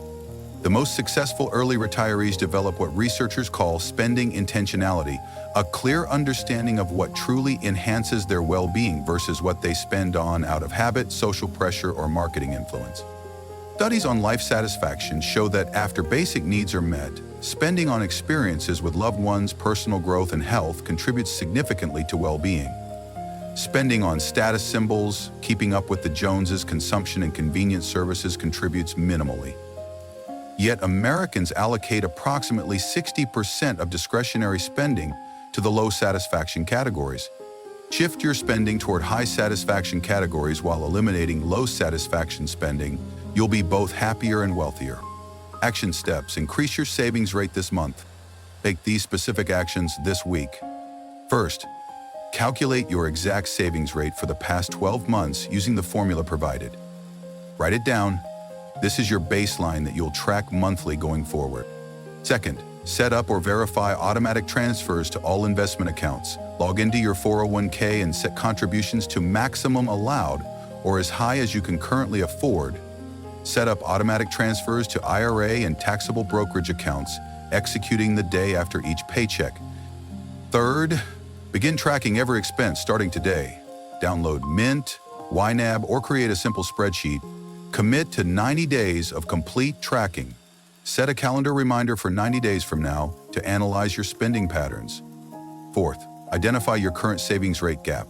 If you're at 25% and targeting 50%, you need to find 25 percentage points. At 5 points every 6 months, that's 5 increment periods, approximately 2.5 years. Make this timeline concrete and realistic. Fifth, schedule your 6-month savings rate review. Set a recurring calendar reminder every 6 months to calculate your current savings rate and implement the next 5% point increase. Block 2 hours to analyze spending, identify cuts, and adjust automation. Sixth, find your first 5 percentage points right now. Look at your 90-day spending data, or your best estimate if you haven't started tracking yet. What's one thing you could eliminate or reduce this month that would free up 5% of your after-tax income? Make that change today, not next week. Chapter summary. Your savings rate, the percentage of after-tax income you invest rather than spend, is the single most powerful determinant of when you'll achieve financial independence. It predicts retirement timeline with 92% accuracy, compared to income levels, 34%. Calculate your current savings rate by dividing annual savings by annual after-tax income. This establishes your baseline before pursuing improvements. Set progressive monthly savings goals that increase by 5 percentage points every 6 months, rather than attempting dramatic overnight changes. Gradual progression produces 91% long-term adherence versus 73% reversion rates for dramatic jumps. Automate transfers to investment accounts immediately after each paycheck hits. Pay yourself first, removing willpower from the savings equation. What remains in checking becomes your spending budget. Track every dollar for 90 days to understand exactly where money goes. Spending awareness alone reduces expenses by 12 to 18% without other interventions. Then categorize spending to identify optimization opportunities. Implement systematic 6-month increases by combining income growth, major expense cuts, and discretionary spending reductions. Each 5 percentage point increase reduces your working years by 2 to 3 years. These psychological shift from consumer to investor mindset enables high savings rates sustainably. Evaluate spending through an opportunity cost lens, recognizing that $3,000 spent today equals $75,000 in 20 years at 7% returns. Enough to fund 15 months of early retirement. Chapter 5. Slash housing costs, 33% of budget. Housing is your largest expense and therefore your greatest opportunity for massive savings acceleration. The average American household spends 33% of income on housing, but many spend 40 to 50%, especially in high-cost urban areas. Here's the mathematical truth. If you can reduce housing from 33% to 20% of your income, you've freed up 13 percentage points for savings. On a $75,000 after-tax income, that's $9,750 annually, enough to fully fund an IRA plus $3,000 more toward taxable investments. Housing cuts feel dramatic because they're visible. Your home is where you live every day, but they're also where you get the most leverage for early retirement. This chapter shows you how to optimize housing costs without living in squalor or sacrificing safety. The housing affordability trap. Traditional financial advice says you can afford housing that costs up to 30% of your gross income. This advice guarantees you'll work until age 65 or beyond. For early retirement, target housing at 20 to 25% of gross income maximum, ideally 15 to 20%. Every percentage point below standard recommendations accelerates your timeline. Consider 2 people earning $90,000 gross, approximately $67,500 after tax. Person A follows traditional advice and spends $27,000 annually on housing, 30% of gross, saving $22,500, 33% savings rate. They'll reach financial independence in approximately 26 years. Person B optimizes housing to $15,000 annually, 17% of gross, saving $34,500, 51% savings rate. They'll reach financial independence in approximately 16 to 17 years. Same income, 10-year difference in retirement age. The only variable, housing cost. The trap is that housing costs are sticky. Once you commit to an expensive apartment lease or mortgage, you're locked in for months or years. That's why housing optimization deserves serious strategic thinking, rather than defaulting to whatever you can afford under traditional rules. Downsize or get roommates immediately. The fastest way to slash housing costs: live in less space or share space with others. Americans are living in larger homes than ever. Median new home size reached approximately 2,400 square feet in 2023, up from approximately 1,500 square feet in 1980, while average household size has declined. We're paying for space we don't need. Downsizing means moving from a 3-bedroom apartment to a 1-bedroom, or from a house to an apartment, or from a luxury building to a modest one. Each downsize step typically saves $200 to $600 monthly, depending on market. Research on housing satisfaction shows that after controlling for location and safety, apartment size correlates only weakly with life satisfaction. The difference between 700 square feet and 1,200 square feet matters less than proximity to work, neighborhood walkability, and community connection. Getting roommates is even more powerful. A 2-bedroom apartment shared with one roommate costs each person 40 to 60% less than each living alone in 1-bedrooms. The math is compelling. In many markets, your housing cost drops from $1,800 monthly solo to $700 to $900 monthly with a roommate. Yes, roommates mean less privacy and potential personality conflicts. They're also temporary. You can tolerate a roommate for 5 to 7 years while aggressively building wealth, then move to solo living once your investments generate sufficient passive income. Christina in Boston was paying $2,300 monthly for a 1-bedroom apartment, 31% of her gross income. She moved to a 2-bedroom with a roommate, paying $950 monthly, 13% of gross income. Over 5 years, this saved approximately $81,000. Enough to fund an entire IRA for 5 years, plus $31,000 additional taxable investments. That 5-year sacrifice bought her approximately 2.5 years of early retirement. The strategy: maximize roommate/downsizing intensity in your peak earning years when career momentum is strong, then transition to more comfortable housing as you approach or enter retirement. House hacking: rent out rooms or basement. If you own or are buying a home, house hacking can reduce your housing cost to zero or even generate net positive cash flow. House hacking means purchasing a property with multiple units or bedrooms and renting out the excess space while living in one portion. Common approaches: buy a duplex, triplex, or fourplex. Live in one unit, rent the others. FHA loans allow only 3.5% down on properties up to 4 units if you live in one, making this accessible even without huge capital. Buy a single-family home with extra bedrooms. Rent out spare bedrooms to tenants. A 4-bedroom house where you occupy 1 bedroom and rent 3 can completely cover your mortgage, taxes, and insurance. Convert a basement or accessory unit. If you have a basement with separate entrance or can build an ADU, accessory dwelling unit, rent it out for additional income while living in the main house. The numbers are remarkable. Let's say you buy a duplex for $400,000 with 3.5% down, $14,000, using an FHA loan. Your mortgage payment is approximately $2,400 monthly, including principal, interest, taxes, and insurance. You live in one unit and rent the other for $1,700. Your net housing cost, $700 monthly.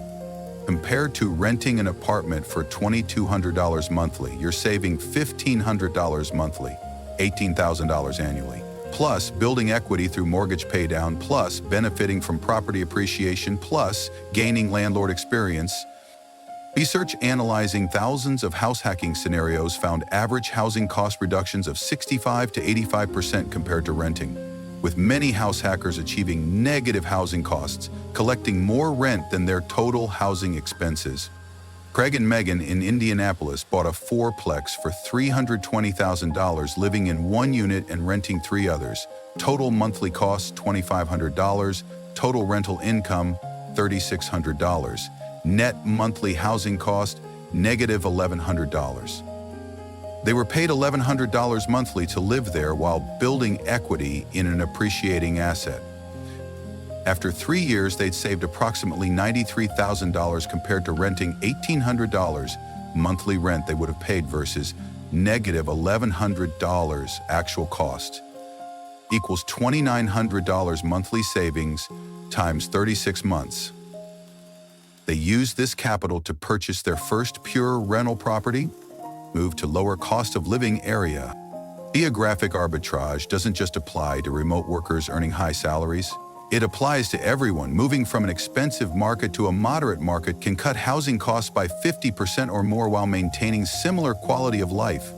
Median rent for a two-bedroom apartment. San Francisco, approximately $3,800. Seattle, approximately $2,600. Austin, approximately $1,700.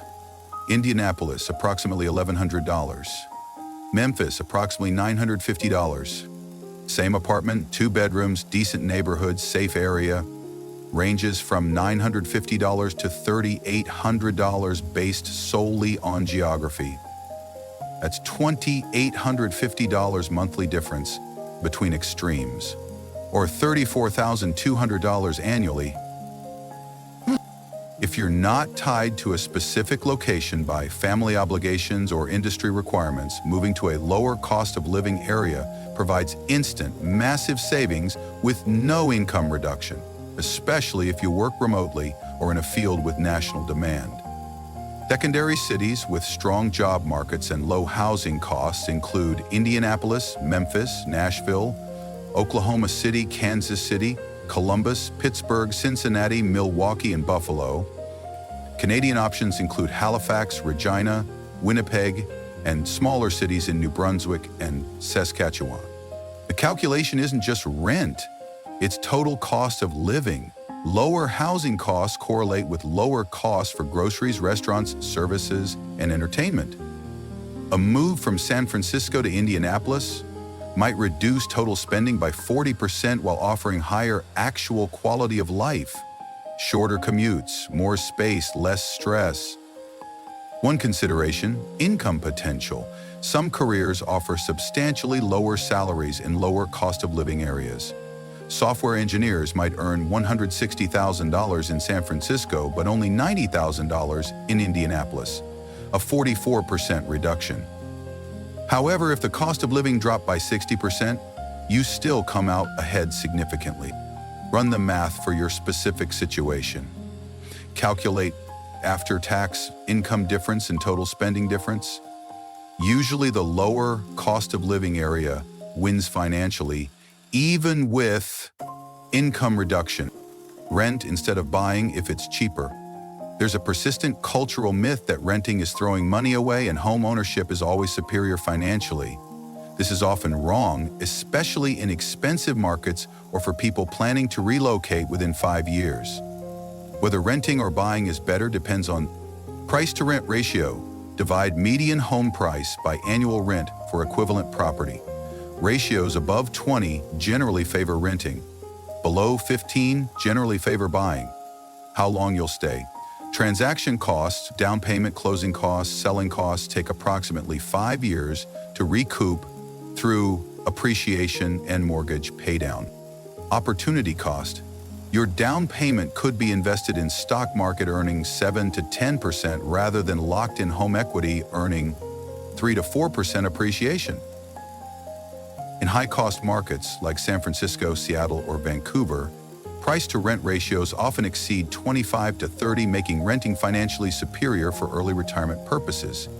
You can rent a $700,000 home for $2,500 monthly, while buying would require a $140,000 down payment plus $3,700 monthly in mortgage, taxes, and insurance.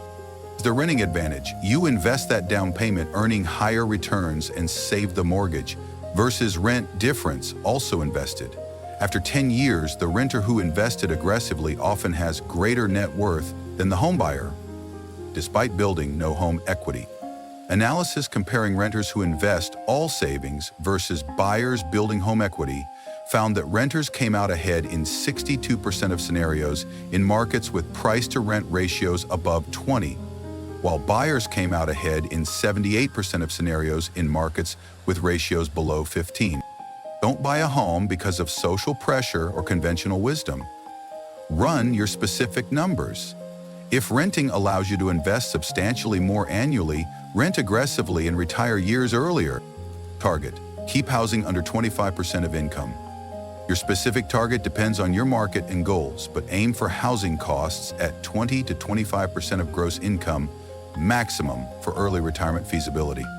This might mean roommates in your 20s and early 30s, house hacking if you buy property, downsizing from what you could afford under traditional rules, living slightly farther from city center with longer commute, trade time for money intentionally, moving to a less trendy neighborhood that's still safe, renting a modest apartment rather than buying beyond your means.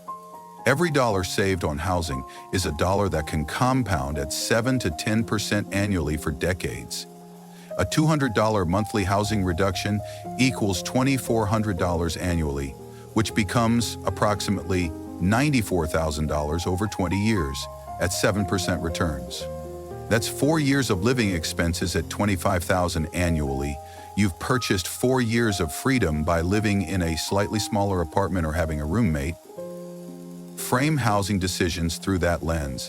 Is this extra space/luxury/location worth X years of continued work?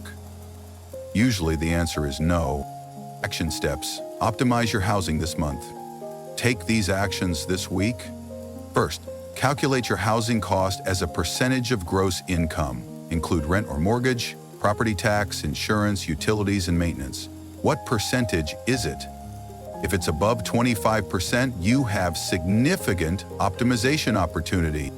Second, if you're renting, research comparable apartments in your area that cost 20 to 30% less. What would you give up? Be specific. Often the answer is square footage or trendy location, things that matter far less than early retirement.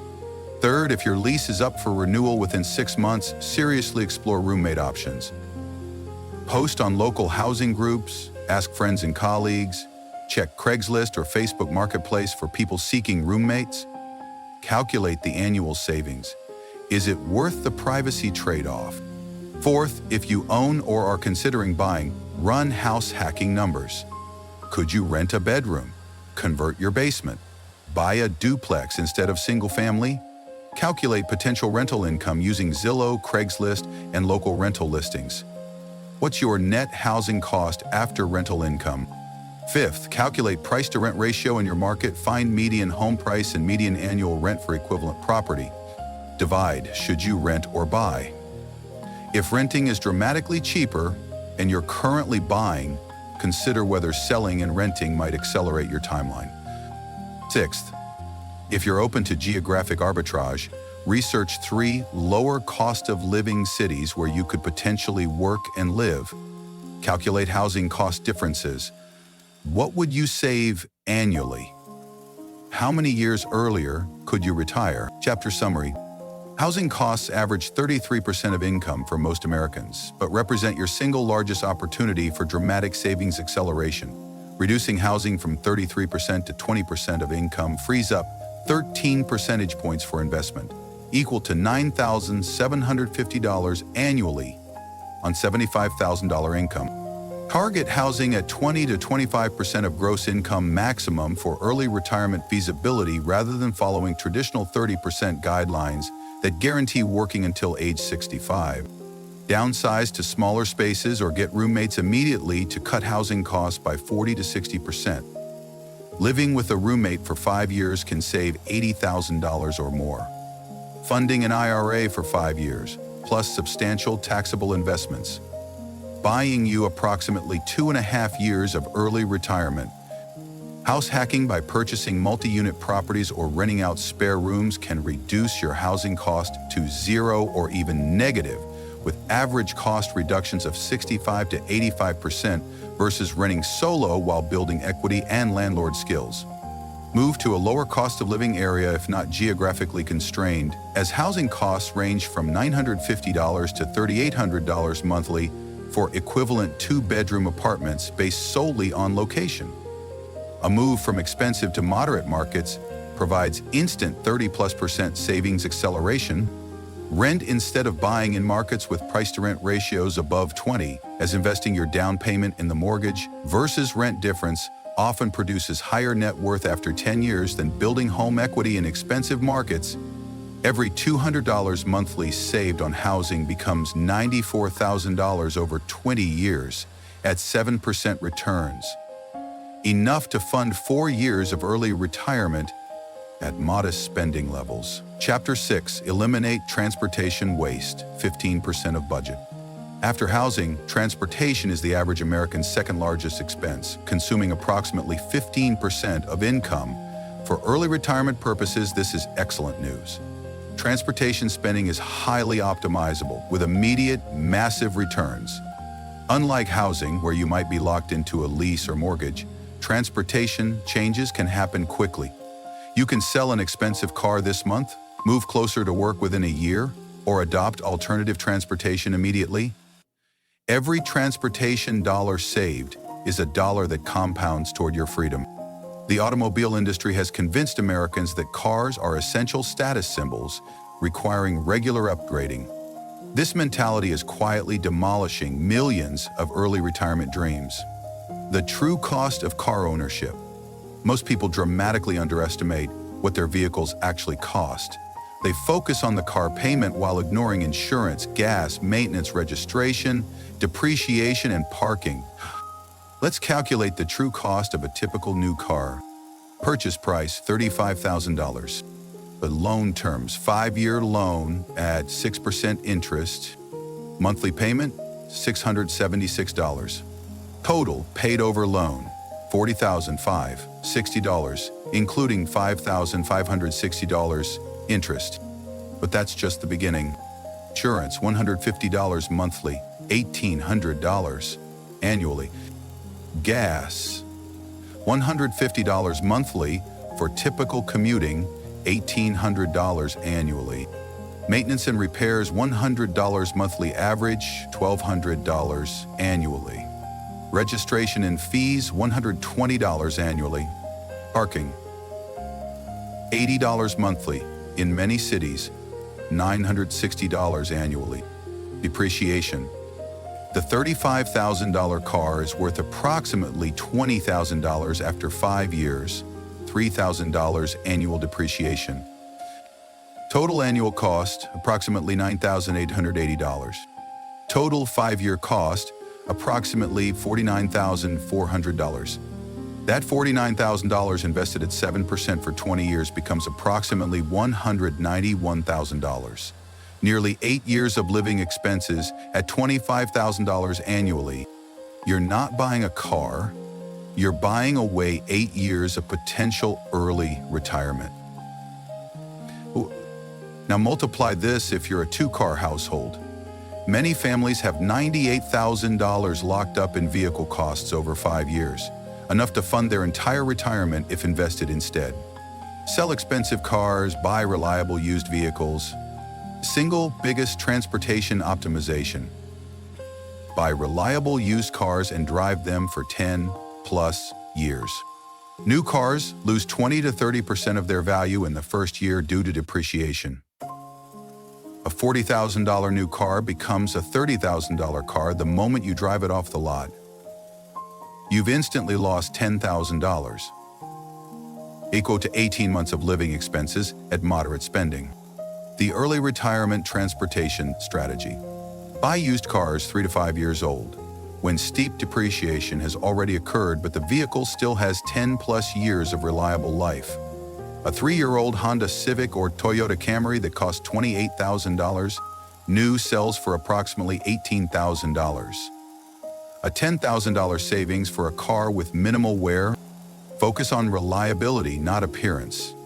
The most reliable brands according to long-term data: Honda, Toyota, Mazda, Subaru. These vehicles routinely exceed 200,000 miles with reasonable maintenance. Avoid luxury brands like BMW, Mercedes, and Land Rover that have high repair costs. Pay cash. Car loans are wealth destroyers. If you can't pay cash, you can't afford the car. Save up, buy something modest, drive it until you've saved enough to upgrade without debt. Drive it until the wheels fall off. Plan to keep vehicles for 10 to 15 years minimum, or 200,000 plus miles. This maximizes value extraction and minimizes the frequency of depreciation hits.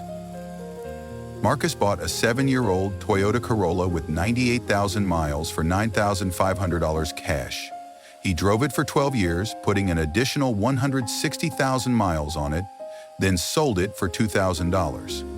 Over 12 years, his depreciation cost was approximately $625 annually, compared to his colleague who bought new cars every 5 years. Over the same 12 years, the colleague spent approximately $98,000 on 2 new vehicles, while Marcus spent $9,500 on 1 used vehicle. The $88,500 difference, invested at 7% over the remaining years to retirement, became substantial wealth. The counterargument is repair costs on used vehicles.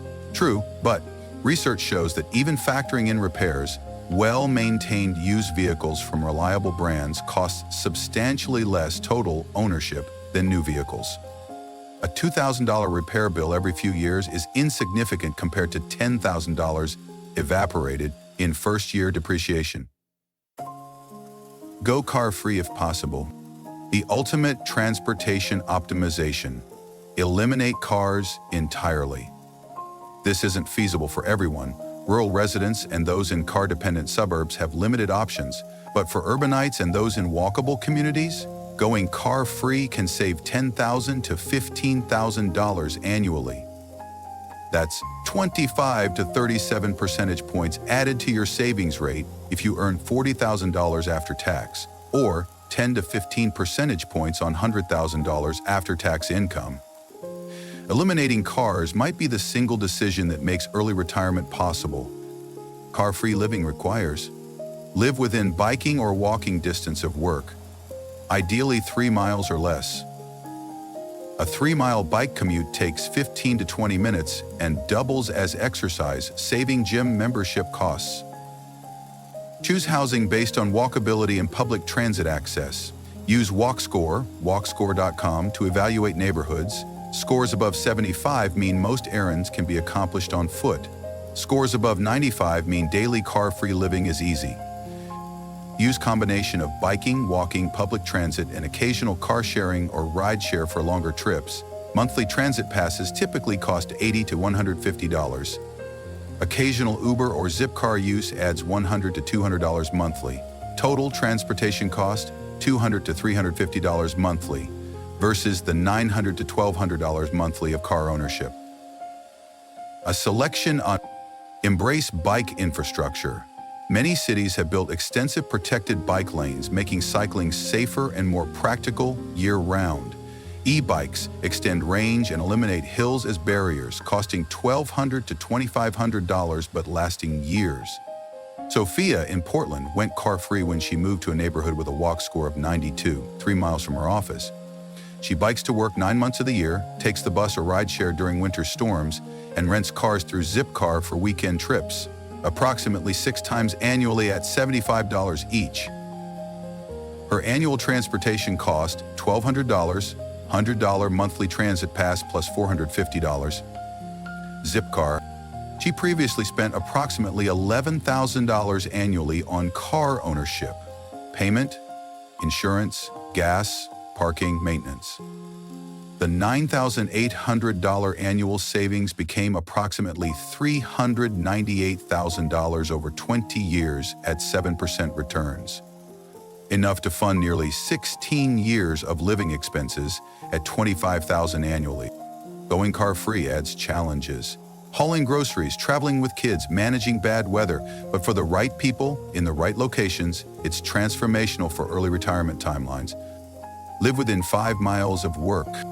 If going fully car-free isn't realistic, at least minimize commuting distance and frequency.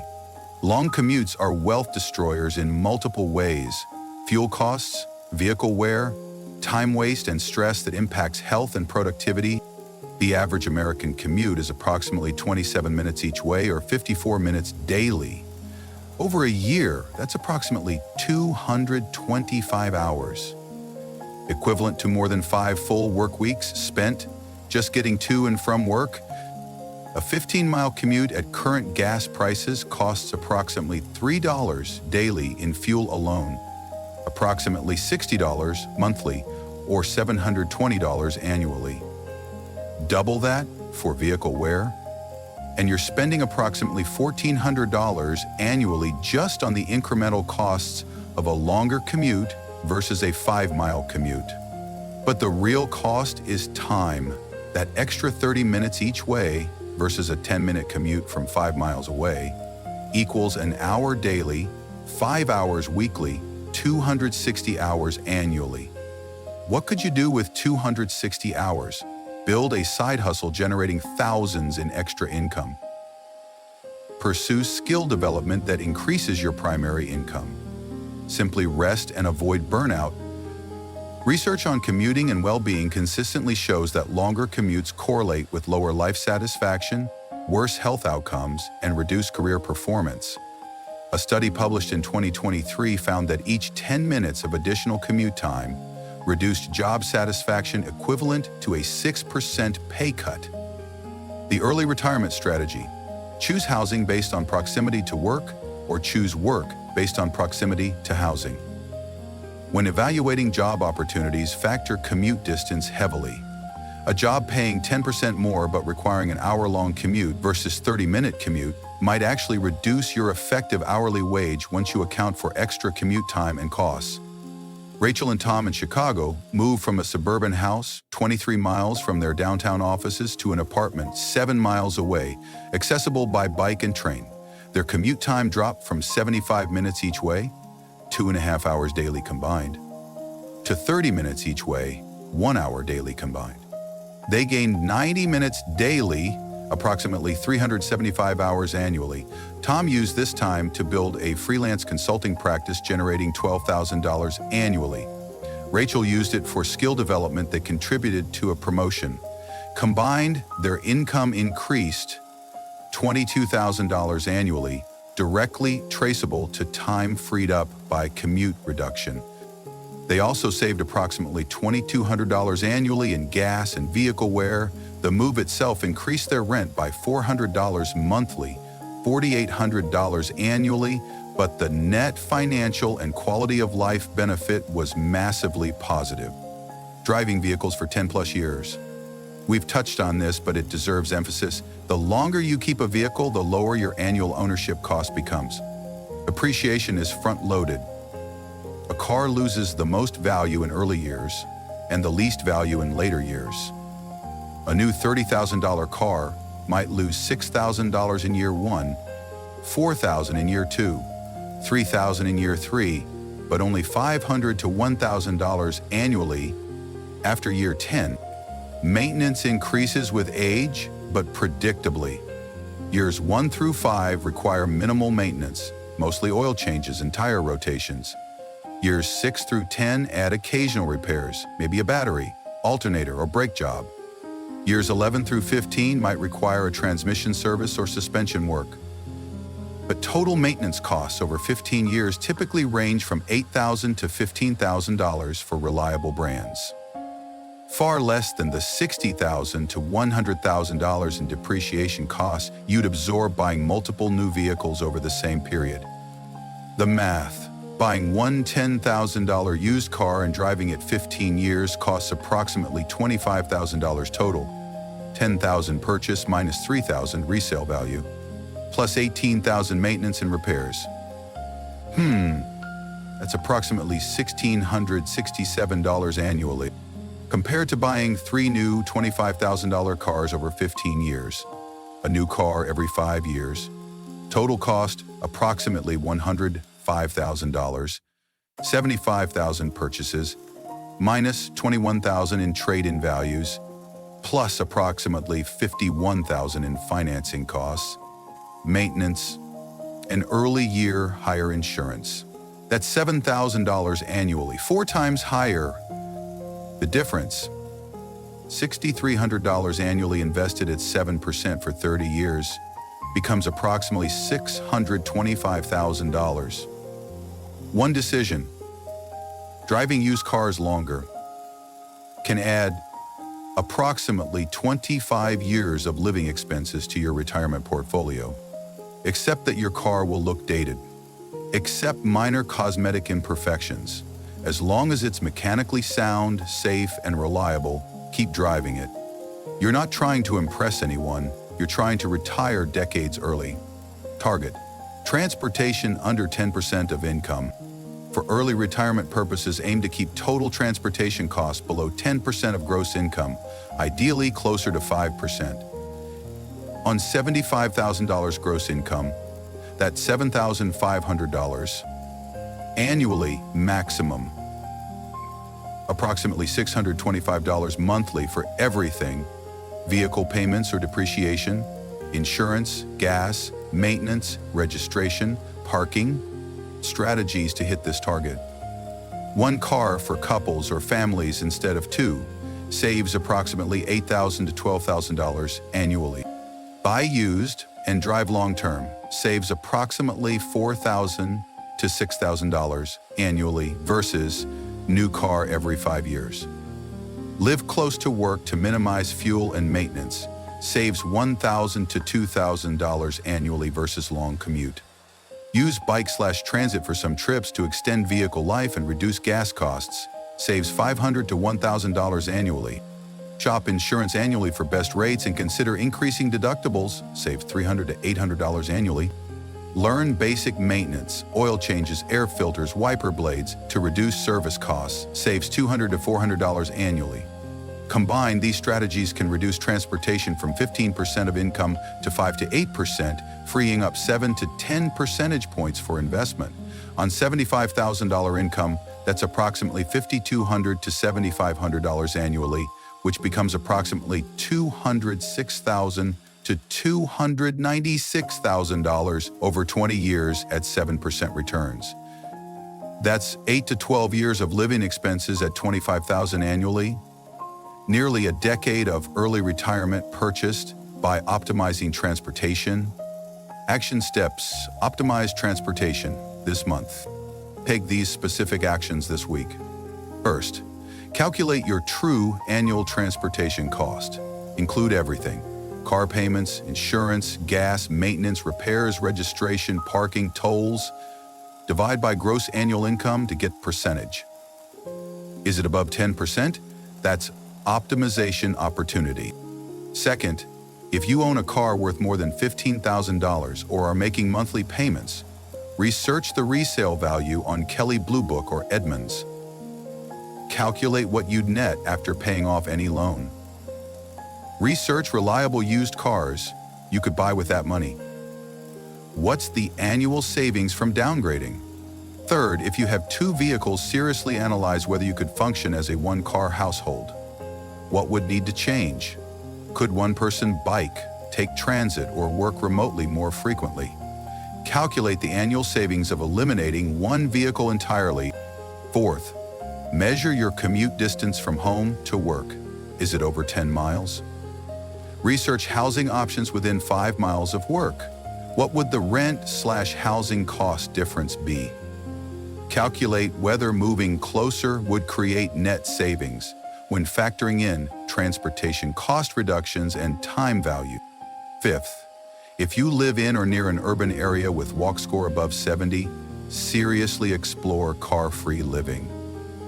Calculate total annual transportation costs for your current setup versus bike/transit/occasional ride share. What would you save? How many years earlier could you retire? Sixth, if keeping your current vehicle, commit to a 10-plus year ownership timeline. Create a maintenance schedule and budget to keep it running reliably. Calculate your projected annual ownership cost, assuming you keep it until 200,000 miles or 15 years, whichever comes first. Chapter Summary. Transportation costs average 15% of income, but represent your second largest optimization opportunity after housing.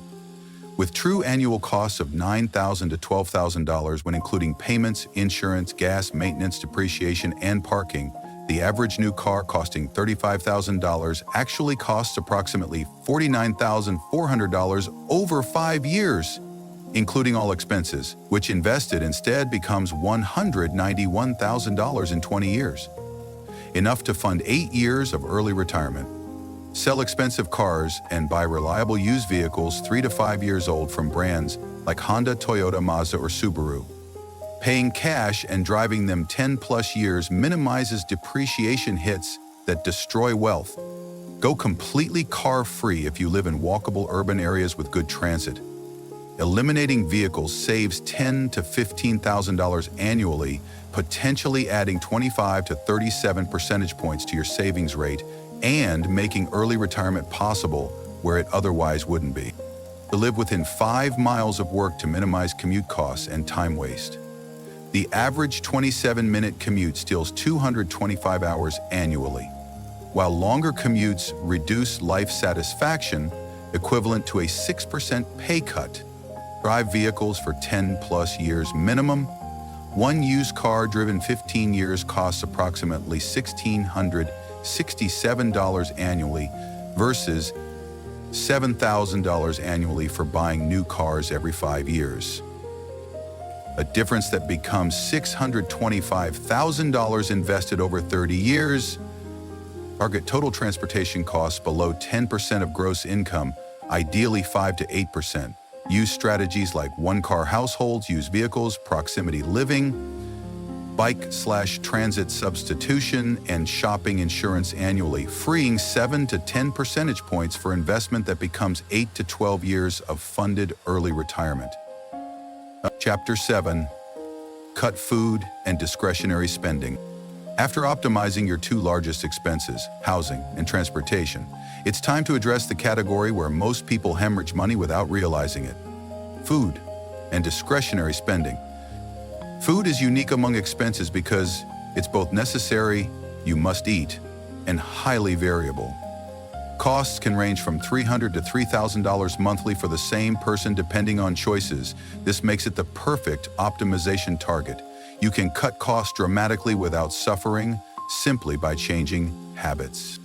Discretionary spending, subscriptions, entertainment, shopping, hobbies, is pure lifestyle inflation. None of it is necessary, yet it often consumes 20 to 30% of income. Cutting here doesn't reduce your quality of life if done strategically. It increases it by eliminating things you don't actually value. This chapter shows you how to spend $300 to $500 monthly on groceries for one person, scale proportionally for families, eliminate subscription waste, and reduce discretionary spending to 15% of income or less. The restaurant money drain. But the average American household spends approximately $3,000 annually eating out, approximately $250 monthly. Many dual-income professional households spend $6,000 to $12,000 annually on restaurants, takeout, and delivery. Let's examine a typical urban professional's restaurant spending. Coffee shop, $5 daily, 5 days weekly equals $100 monthly.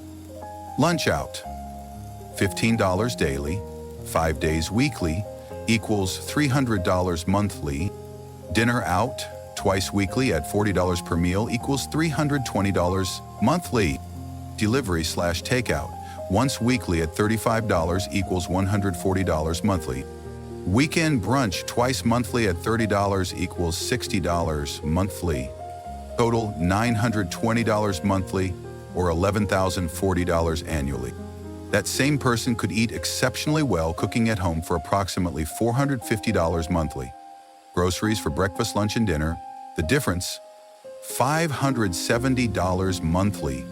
Invested at 7% for 20 years, becomes approximately $296,000. You're not buying restaurants. You're buying away 12 years of early retirement at $25,000 annual expenses. The psychology of restaurant spending is insidious. Each individual meal feels affordable. It's just $15 for lunch. But the aggregate is massive. You need to see the pattern, not individual transactions. Meal prep and cook at home. The single most powerful food spending optimization: cook in batches at home and bring prepared meals to work. Target: $300 to $500 monthly for groceries. For one person, $400 to $650 for couples, plus approximately $80 to $125 per additional child. This budget provides excellent nutrition and variety: fresh vegetables, quality proteins, whole grains, fruits. You're not eating ramen and beans, though those are perfectly healthy options. You're eating whole foods prepared simply. The strategy: Sunday meal prep. Dedicate 2 to 3 hours every Sunday to preparing the week's meals. Cook large batches of proteins like chicken breast, ground turkey, beans, tofu. Prepare whole grains like rice, quinoa, pasta. Chop vegetables and portion everything into containers. 5 meals of chicken, vegetables, and rice costs approximately $25 in ingredients. $5 per meal versus $15 buying lunch out. Simple, repeated meals. Contrary to food marketing, you don't need exotic variety. Most people happily eat the same rotation of 10 to 15 meals. Find what you like and repeat it. This reduces decision fatigue and shopping complexity. Check with a list from sales.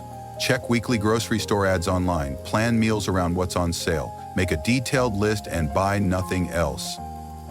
This single habit can reduce grocery spending by 20 to 30%. Buy staples in bulk. Rice, beans, pasta, oats, and frozen vegetables are dramatically cheaper in bulk and last months.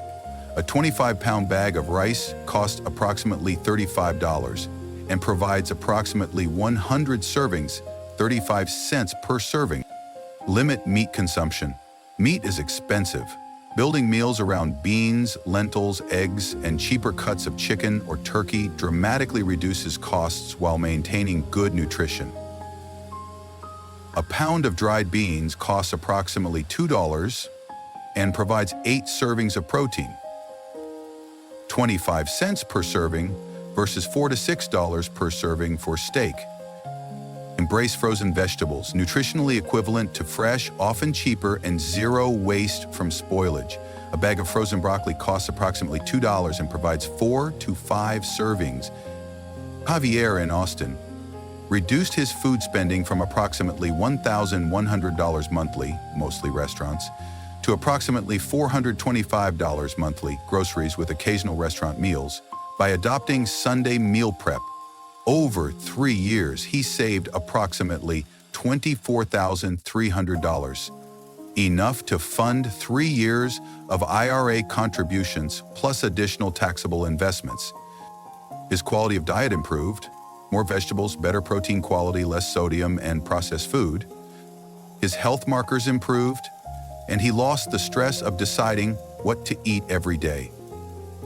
Cancel unused subscriptions immediately.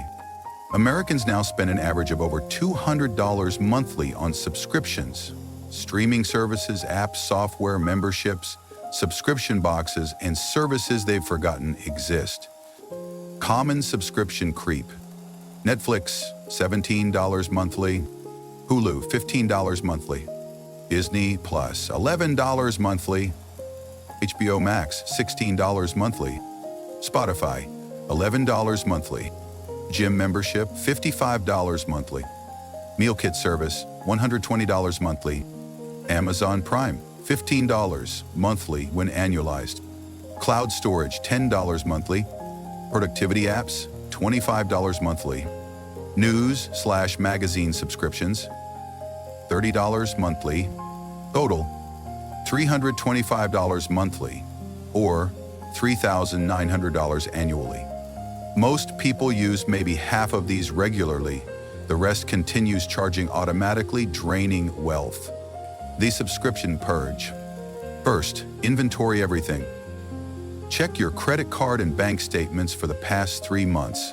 Highlight every recurring charge.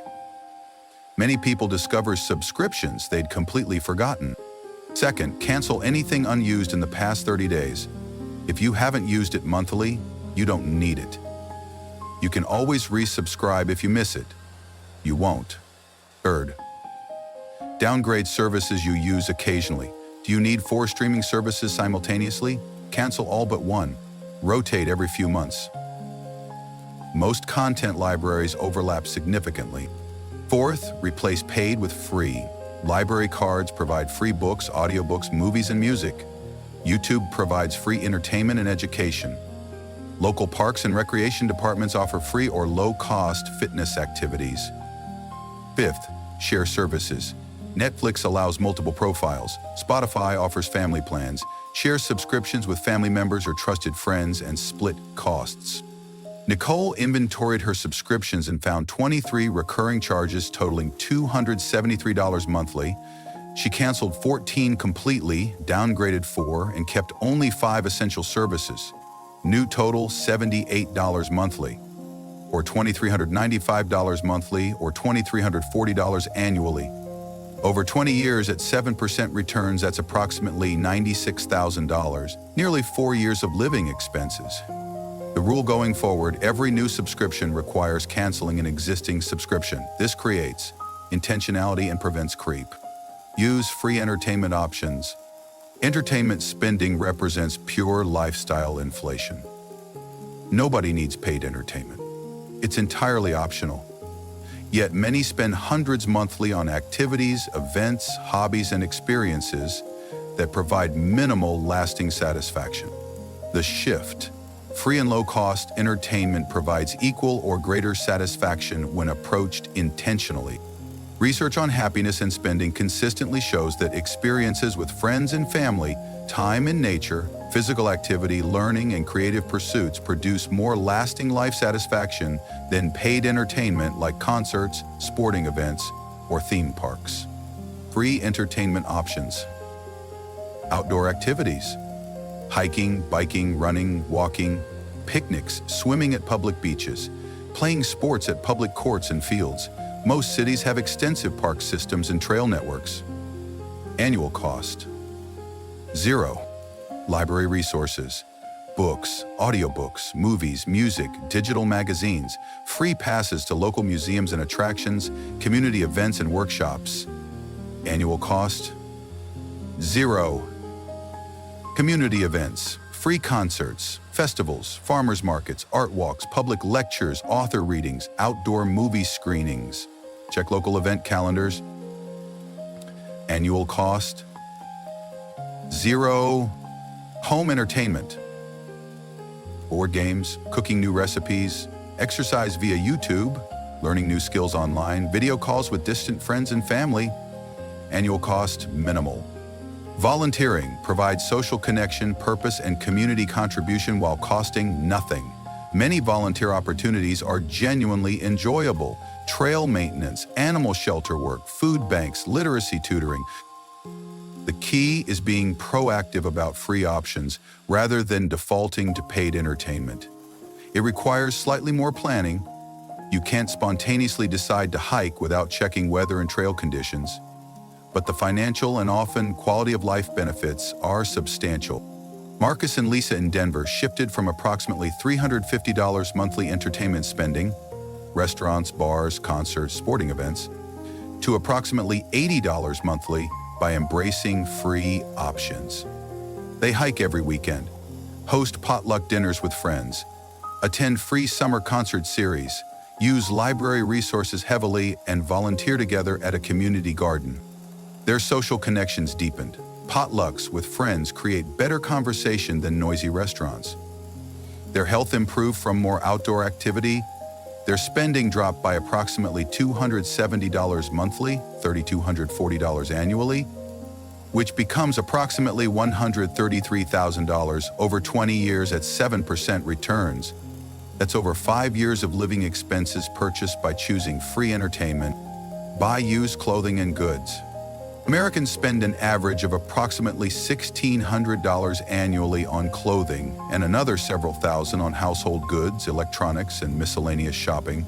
Most of this spending is impulse-driven and unnecessary. The early retirement approach: buy almost everything used, buy it only when you need it, and buy quality that lasts. Clothing. Thrift stores, consignment shops, Poshmark, ThredUp, and local Facebook groups offer gently used clothing for 10 to 30% of retail prices. A $50 pair of jeans at Goodwill was $150 retail. You saved $120 and got identical utility. Research on clothing satisfaction shows that after basic quality thresholds are met, price has virtually no correlation with satisfaction. A $20 thrift store shirt creates equal satisfaction to an $80 retail shirt for most people, especially after the first wearing. Furniture and household goods. Facebook Marketplace, Craigslist, estate sales, and garage sales offer furniture for a fraction of retail. People constantly upgrade furniture for aesthetic reasons while the old furniture remains perfectly functional. Be the person who benefits from others' waste. Electronics. Buy previous generation models or refurbished items. Last year's smartphone has 95% of this year's functionality at 50% of the price. Refurbished laptops from reputable sellers offer warranties and dramatic savings. The key mindset shift: stop buying things because they're on sale or because you deserve them. Buy things only when the thing you currently have breaks or no longer functions adequately. Most Americans own far more clothing, kitchen items, electronics, and miscellaneous goods than they use. The minimalist question: does this add value to my life proportional to its cost and the early retirement time it delays? Usually the answer is no. Christina reduced her clothing and shopping spending from approximately $260 monthly to approximately $50 monthly by buying exclusively used, buying only when necessary, and rigorously questioning every purchase. Over 5 years, she saved approximately $12,600, enough to fund nearly 2 years of IRA contributions. Target: discretionary spending under 15% of income. After necessities, housing, transportation, food, insurance, basic utilities, everything else is discretionary. For early retirement, target total discretionary spending at 15% of gross income or less. On $75,000 gross income, that's approximately $11,250 annually, or approximately $938 monthly for everything: entertainment, hobbies, clothing, personal care, subscriptions, gifts, miscellaneous shopping. This feels restrictive initially, but remember, you're choosing between spending this money now or achieving financial freedom and retiring decades early. Every $100 of monthly discretionary spending eliminated equals approximately $41,000 invested over 20 years at 7%, enough to fund approximately 1.6 years of living expenses. The framework: track discretionary spending for 90 days to understand current patterns. Identify your joy purchases, the small percentage of discretionary spending that genuinely enhances your life. Maybe it's a hobby you're passionate about, or monthly dinners with close friends, or annual travel. Keep these. Eliminate everything else: the spending that's habitual, social pressure-driven, or attempting to fill emotional voids through consumption. Most people find that 20% of their discretionary spending provides 80% of their satisfaction. Cut the 80% that provides minimal value. Action steps: cut food and discretionary spending. Take these actions this week. First, calculate your monthly restaurant and food spending for the past 90 days. Include coffee shops, lunch out, dinner out, delivery, takeout, and groceries. What's your total monthly average? What percentage is restaurants versus groceries? Second, commit to meal prepping for the next 4 weeks as an experiment. Block 3 hours on Sunday, research simple batch cooking recipes, shop with a list, and prepare the week's meals. Calculate your grocery spending for the month. Compare to your previous restaurant-heavy spending. Third, conduct a subscription audit right now. Pull up your credit card and bank statements, list every recurring charge. Cancel anything unused in the past 30 days. Calculate your monthly savings. Fourth, Identify 3 free entertainment activities in your area you'll do this month.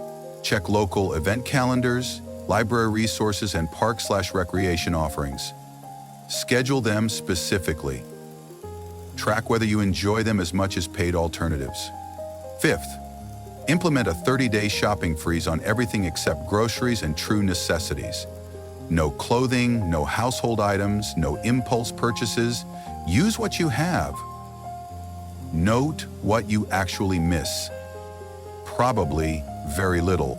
6th, calculate your current total discretionary spending as a percentage of gross income. Include everything beyond necessities. Set a target to reduce this by 5 percentage points over the next 6 months through the strategies outlined in this chapter. Chapter summary. Food spending ranges from $300 to $3,000 monthly for the same person depending on habits. This makes it a perfect optimization target. The average American household spends $3,000 annually eating out, while urban professionals often spend $6,000 to $12,000. Money that invested instead could fund years of early retirement. Implement Sunday meal prep to cook large batches of simple, repeated meals built around cheap staples like rice, beans, frozen vegetables, and modest amounts of meat. Target $300 to $500 monthly for groceries while enjoying better nutrition than restaurant-heavy diets. Cancel unused subscriptions immediately. Americans average over $200 monthly on streaming services, apps, and memberships they barely use. Inventory every recurring charge. Cancel anything unused in 30 days. Implement a one-in, one-out rule, preventing future subscription creep. Shift to free entertainment options like hiking, library resources, community events, home activities, and volunteering. Research shows experiences in nature, physical activity, learning, and time with loved ones produce more lasting satisfaction than paid entertainment like concerts or sporting events. Buy used clothing and goods from thrift stores, Facebook Marketplace, and consignment shops. Pay 10 to 30% of retail prices for items with identical utility. Adopt the minimalist question: does this add value proportional to its cost and the retirement time it delays? Target total discretionary spending, everything beyond housing, transportation, food, insurance, and basic utilities, at 15% of gross income maximum. On $75,000 income, this is approximately $938 monthly. Identify the 20% of discretionary spending providing 80% of satisfaction and ruthlessly eliminate the wasteful 80%. Part 3, Invest Wisely. Chapter 8, Max out tax-advantaged accounts. First, you've increased your income, slashed your expenses, and achieved a high savings rate. Now comes the critical question: where do you put all that money? The answer determines whether you retire comfortably or struggle financially. The difference between optimal and suboptimal investing costs hundreds of thousands of dollars over a career. Literally, years of your life spent working unnecessarily. The foundation of early retirement investing. Max out every available tax-advantaged account before investing a single dollar in taxable accounts. These accounts offer tax benefits so powerful that they can add 30 to 50% to your effective returns through tax savings and tax-free growth. This chapter walks you through the exact sequence for deploying your savings to maximize tax advantages and accelerate your timeline. Understanding tax-advantaged accounts. Tax-advantaged accounts come in 2 primary flavors: tax-deferred and tax-free. Tax-deferred accounts: traditional 401k, traditional IRA, HSA for medical expenses. You contribute pre-tax dollars, reducing your taxable income today. The money grows tax-free inside the account. You pay income taxes when you withdraw in retirement. These are powerful if you're in a high tax bracket now and expect to be in a lower bracket in retirement, which is true for most early retirees. Tax-free accounts: Roth 401k, Roth IRA, HSA for retirement. You contribute after-tax dollars with no immediate tax deduction. The money grows tax-free inside the account. You pay 0 taxes on withdrawals in retirement. These are powerful if you're in a low tax bracket now or expect tax rates to rise in the future. Health savings accounts, HSAs, are uniquely triple tax advantaged. Pre-tax contributions, tax-free growth, and tax-free withdrawals for medical expenses. They're the most powerful retirement savings vehicle available, yet vastly underutilized. The math on tax advantages is staggering.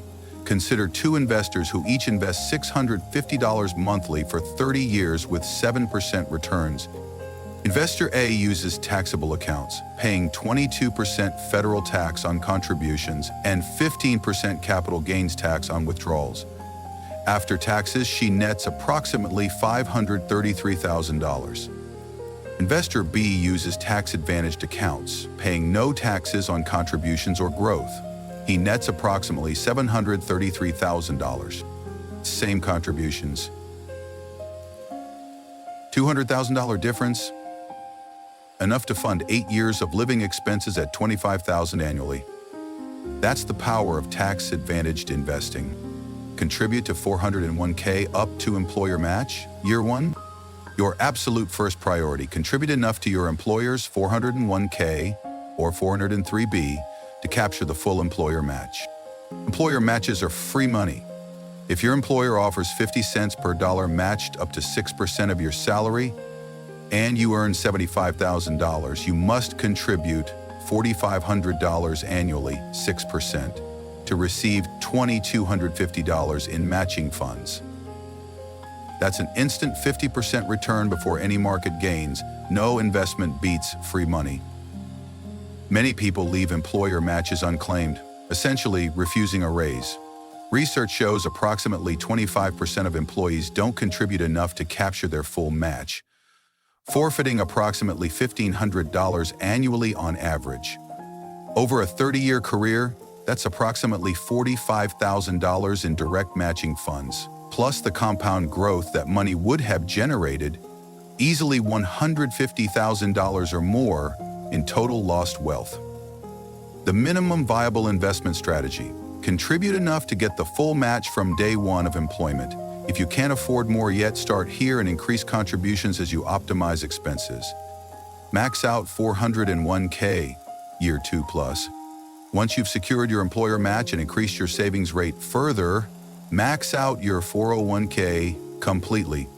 The 2024 contribution limit is $23,000 annually for those under 50. If you're 50 or older, you can contribute an additional $7,500 as a catch-up contribution for a total of $30,500. At $23,000 annually, you need to save approximately $1,917 monthly. On a $75,000 salary, that's approximately 31% of gross income going straight to your 401k. This feels aggressive, because it is, but remember, this money reduces your taxable income. If you're in the 22% federal bracket plus 5% state bracket, you're saving approximately 27% in taxes. That $1,917 contribution only reduces your take-home pay by approximately $1,400 because of tax savings. The effective cost is lower than the nominal amount, making maxing out more affordable than it initially appears. Sarah earns $90,000 and maxes her 401k at $23,000. This reduces her taxable income from $90,000 to $67,000. At a 24% marginal rate, federal plus state, she saves approximately $5,520 in taxes annually. Her actual after-tax cost for $23,000 invested, approximately $17,480. She's buying $23,000 of retirement assets for effectively $17,480, a 24% discount courtesy of tax savings. Over 30 years, maxing out a 401k. At $23,000 annually with 7% returns creates approximately $2.3 million. That's enough to generate $92,000 annually at a 4% withdrawal rate, far exceeding most people's spending needs in retirement. Max out IRA/Roth IRA. After maxing your 401k, the next priority is maxing your IRA, individual retirement account. The 2024 contribution limit is $7,000 annually, or $7,500 if you're 50 or older. This breaks down to approximately $583 monthly. You have two IRA options. Traditional IRA, pre-tax contributions if you qualify, income limits apply if you have a 401k, money grows tax-free, withdrawals taxed as ordinary income, best if you're in a high tax bracket now. Roth IRA, after-tax contributions, no immediate tax deduction. Money grows tax-free. Withdrawals completely tax-free in retirement. Best if you're in a low tax bracket now or want tax diversification. For most early retirees, Roth IRAs are superior because you can withdraw your contributions, not earnings, anytime without penalty, providing some liquidity before age 59 and a half. In early retirement, your income will likely be low, meaning you'll pay little to no tax on Roth conversions. All future growth is tax-free forever, and required minimum distributions don't apply. However, if you're currently in a high tax bracket, 32% federal or higher, and expect to be in a much lower bracket in retirement, traditional IRA contributions might save more in taxes today. The power move: max both your 401k and IRA. That's $30,000 annually in tax advantage space. On a $100,000 gross income, this represents 30% going straight to retirement. Not as aggressive as it sounds when you factor in employer matches and tax savings. Marcus earns $110,000. He contributes $23,000 to his 401k, including $3,000 employer match and $7,000 to a Roth IRA. Total invested $30,000. His taxable income drops to $87,000, saving him approximately $6,900 in federal and state taxes at approximately 30% marginal rate. His after-tax cost, approximately $23,400 to invest, $30,000. Over 25 years at 7% returns, this becomes approximately $2.1 million. Enough to generate $84,000 annually at a 4% withdrawal rate, far exceeding his target retirement spending of $50,000. Max out HSA. The most overlooked and powerful retirement account, the Health Savings Account, HSA. HSAs are available if you have a high deductible health plan, HDHP. The 2024 contribution limits are $4,150 for individuals, $8,300 for families, plus an additional $1,000 catch-up if you're 55 or older.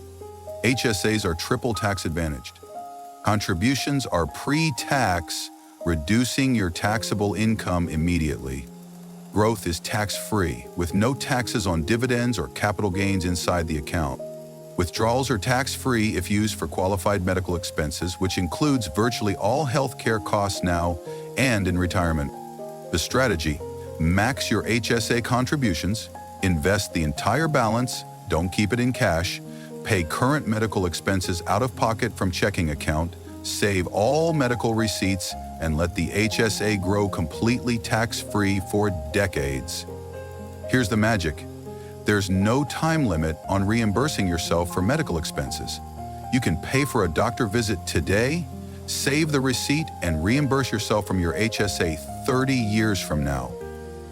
Meanwhile, that money has been compounding tax-free. Even better, after age 65, you can withdraw HSA funds for any reason, not just medical expenses, and pay only ordinary income tax, essentially making it function like a traditional IRA, but with the option for tax-free withdrawals if you use it for medical expenses. Research analyzing HSA benefits found that someone who maxes out their HSA from age 30 to 65 at current contribution limits and achieves 7% returns would accumulate approximately $960,000. If withdrawn tax-free for medical expenses in retirement, this is equivalent to approximately $1.3 million in a taxable account, accounting for taxes you'd otherwise pay. Given that the average American couple needs approximately $315,000 for healthcare costs in retirement, an HSA can completely cover this expense while generating substantial excess wealth. Rachel maxes her family HSA at $8,300 annually while paying current medical expenses, approximately $3,000 annually, from checking. Over 25 years, at 7% returns, her HSA grows to approximately $571,000, all available tax-free for medical expenses. Combined with her maxed 401k and Roth IRA, she's investing approximately $38,300 annually across all tax-advantaged accounts, capturing approximately $11,500 in tax savings annually at her marginal rate. Total, save $30,000, 0 cents, $40,000 plus annually in tax-advantaged accounts. When you max all available accounts, you're investing massive amounts with incredible tax efficiency. $2,401k, IRA, $7,000, $4,150. Total, $34,150 annually. For families, $201k, $46,000. 2 Roth IRAs, $14,000. Family HSA, $8,300. Total, $68,300 annually. These numbers feel enormous, but remember, first, employer matches reduce your actual contribution. If your employer contributes $3,000, you're personally contributing $31,150, not $34,150. Second, tax savings reduce the after-tax cost. At a 27% marginal rate, $31,150 in pre-tax contributions costs approximately $22,740 after tax. Third, as your income grows through raises and side income, these amounts become increasingly affordable. A couple earning $160,000 combined can max all accounts while still having approximately $91,700 after tax remaining for living expenses. The progression. Year 1, contribute enough to capture employer match only while optimizing expenses. Year 2, increase 401k contributions toward maximum. Year 3, max 401k completely and begin IRA contributions. Year 4, max both 401k and IRA. Begin HSA contributions. Year 5 plus, max all 3 accounts and invest additional in taxable brokerage. This progression allows you to scale up as you increase income and decrease expenses rather than attempting to max everything immediately. Action steps. Maximize your tax advantage contributions. Take these specific actions this week. First, verify your current 401k contribution rate. Log into your employer's benefits portal and check what percentage you're contributing. Does it capture the full employer match? If not, increase immediately to match threshold as absolute minimum. Second, calculate how much you need to contribute monthly to max each account. Divide annual limits by 12. 401k requires approximately $1,917 monthly. IRA requires approximately $583 monthly. HSA requires approximately $346 monthly. Individual, or approximately $692 family. Total, approximately $2,846 monthly for individual. Third, compare your current savings capacity to the amounts needed to max accounts. If there's a gap, revisit chapters 4-7 on expense reduction and chapters 1-3 on income increase. What specific changes would generate the needed monthly investment amount? Fourth, if you have access to an HSA but aren't using it, research high-deductible health plans during your next open enrollment period. Calculate whether the premium savings plus HSA contribution room outweigh the higher deductible. For healthy individuals and families, HDHPs with maxed HSAs almost always come out ahead financially. Fifth, set up automatic contribution increases. Many 401k plans allow you to schedule automatic percentage increases annually, like 1% every January. Set this up so your contributions automatically rise with your salary increases. Sixth, decide traditional versus Roth for your IRA based on your current tax bracket. If you're in 22% federal bracket or below, and expect your early retirement tax rate to be very low, Roth likely wins. If you're in 32% federal bracket or above, traditional might save more now. When uncertain, split contributions between both for tax diversification. Chapter summary: Tax advantage accounts offer such powerful benefits. 30 to 50% added to effective returns through tax savings and tax-free growth, that maxing them completely before investing in taxable accounts is non-negotiable for early retirement success. Your absolute first priority is capturing the full employer 401k match, as this provides an instant 50% return that no other investment can match. Yet 25% of employees forfeit this free money by under-contributing. After securing the match, max your 401k at $23,000 annually, $3,500 for those 50 plus, understanding the tax savings mean your after-tax cost is approximately 27% less than the contribution amount. You're buying retirement assets at a significant discount.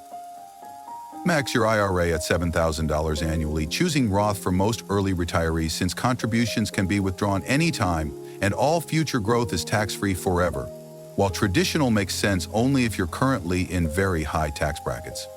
Max your HSA at $4,150 for individuals or $8,300 for families to capture the only triple tax advantage account available: pre-tax contributions, tax-free growth, and tax-free withdrawals for medical expenses with no time limit on reimbursement.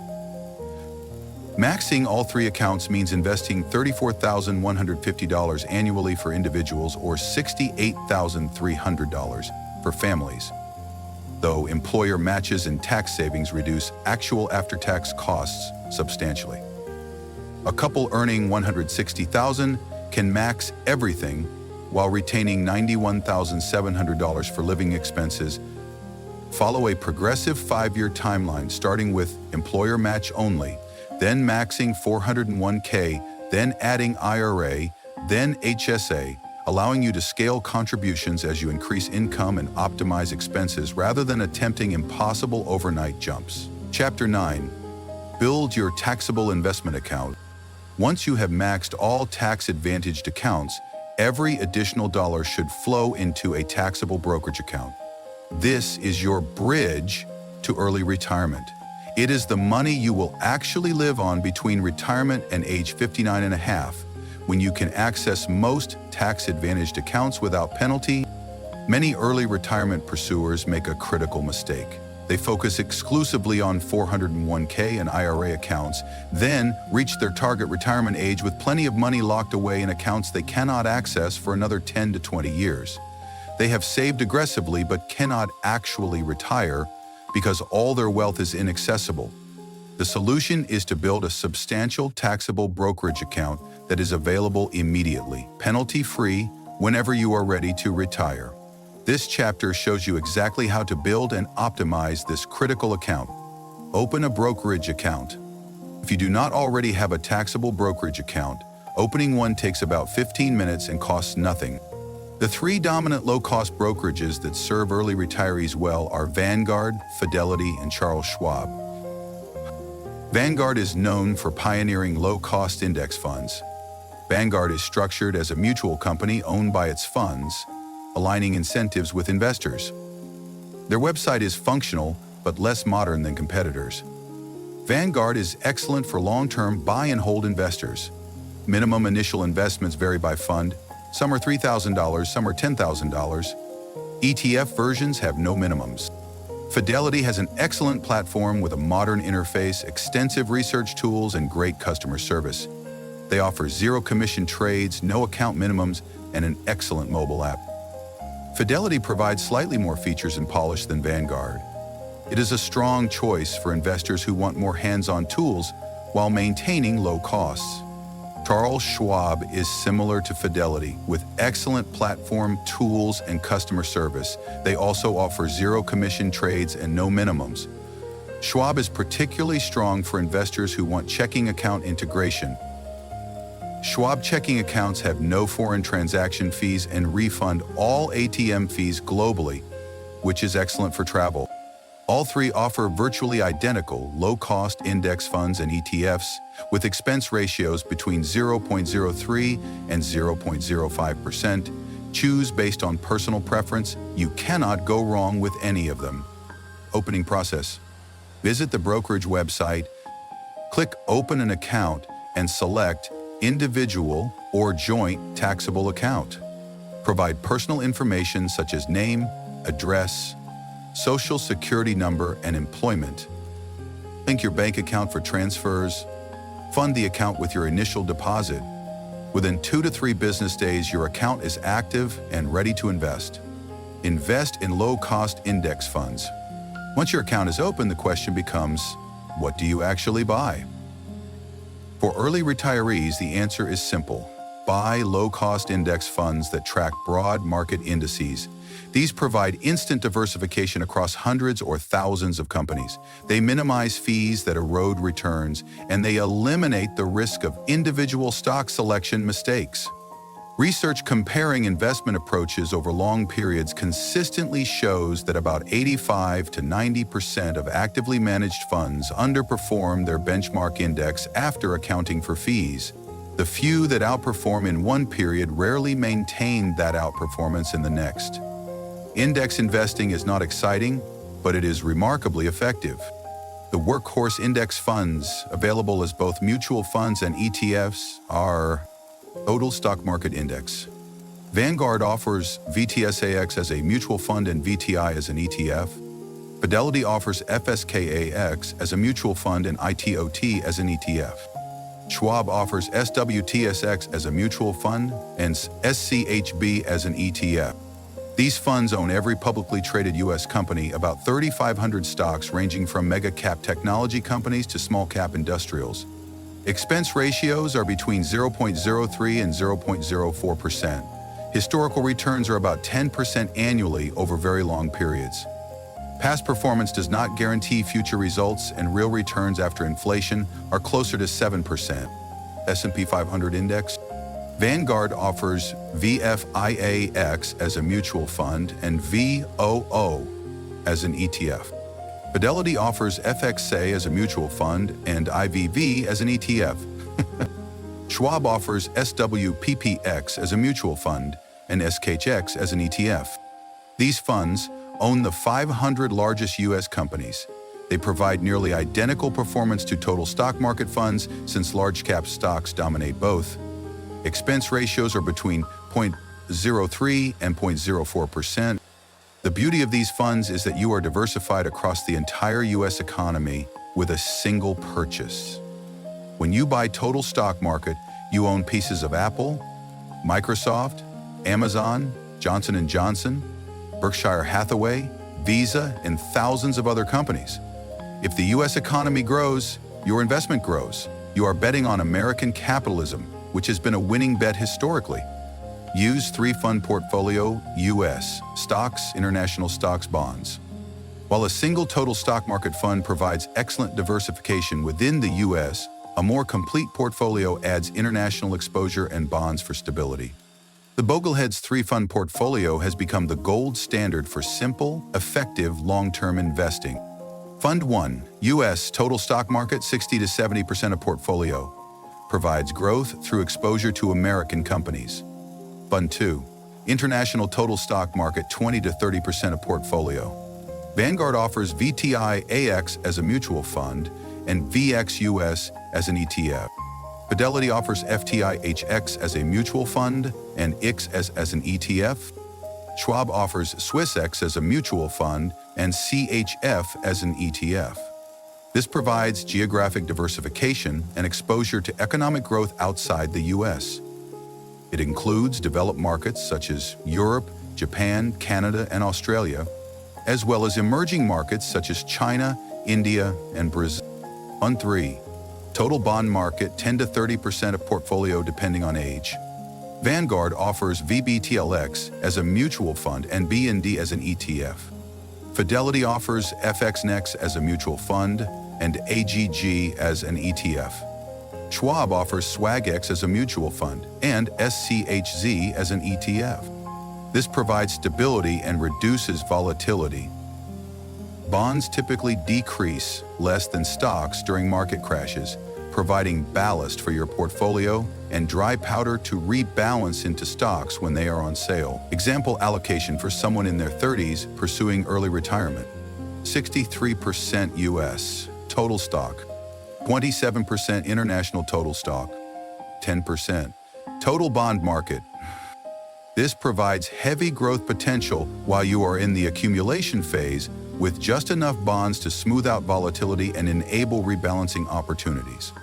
Why international exposure matters. The United States has dominated global markets for the past decade, leading some investors to question whether international diversification is necessary. But markets are cyclical. From the year 2000 to 2010, international stocks significantly outperformed U.S. stocks. From 2010 to 2020, which will outperform next? Nobody knows. That is precisely why you hold both. Research on portfolio diversification shows that adding international stocks historically reduced portfolio volatility while maintaining similar returns. The optimal allocation debate continues, but somewhere between 20 and 40% international is the general consensus among financial planners. Automate monthly investments.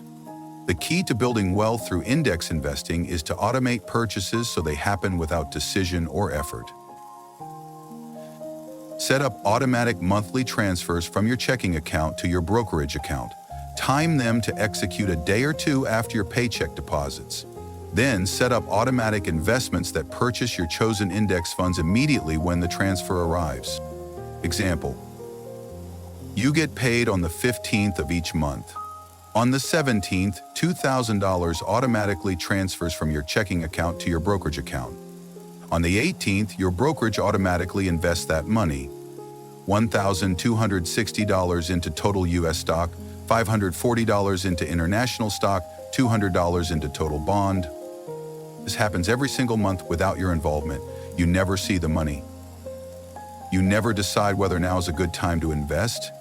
You never succumb to fear during market crashes or greed during bubbles. You just systematically buy more shares month after month for decades. This strategy is called dollar cost averaging. Technically, it is slightly less optimal compared to lump sum investing if you have a lump sum, but it is psychologically sustainable and far better than trying to time the market. Research on investor behavior shows that automated investors who systematically invest regardless of market conditions earn about 2 to 3% higher annual returns than active investors who try to time purchases, not because of better investment selection, but because they avoid the behavioral mistakes of buying high when markets feel safe and selling low when markets crash and feel scary. Mark has set up automatic investments of $3,200 monthly, which was his remaining capacity after maxing out tax-advantaged accounts. Over 15 years, this became about $967,000 with 7% average returns. He never once thought about whether to invest. It just happened automatically, month after month, through multiple recessions and bull markets. Never try to time the market.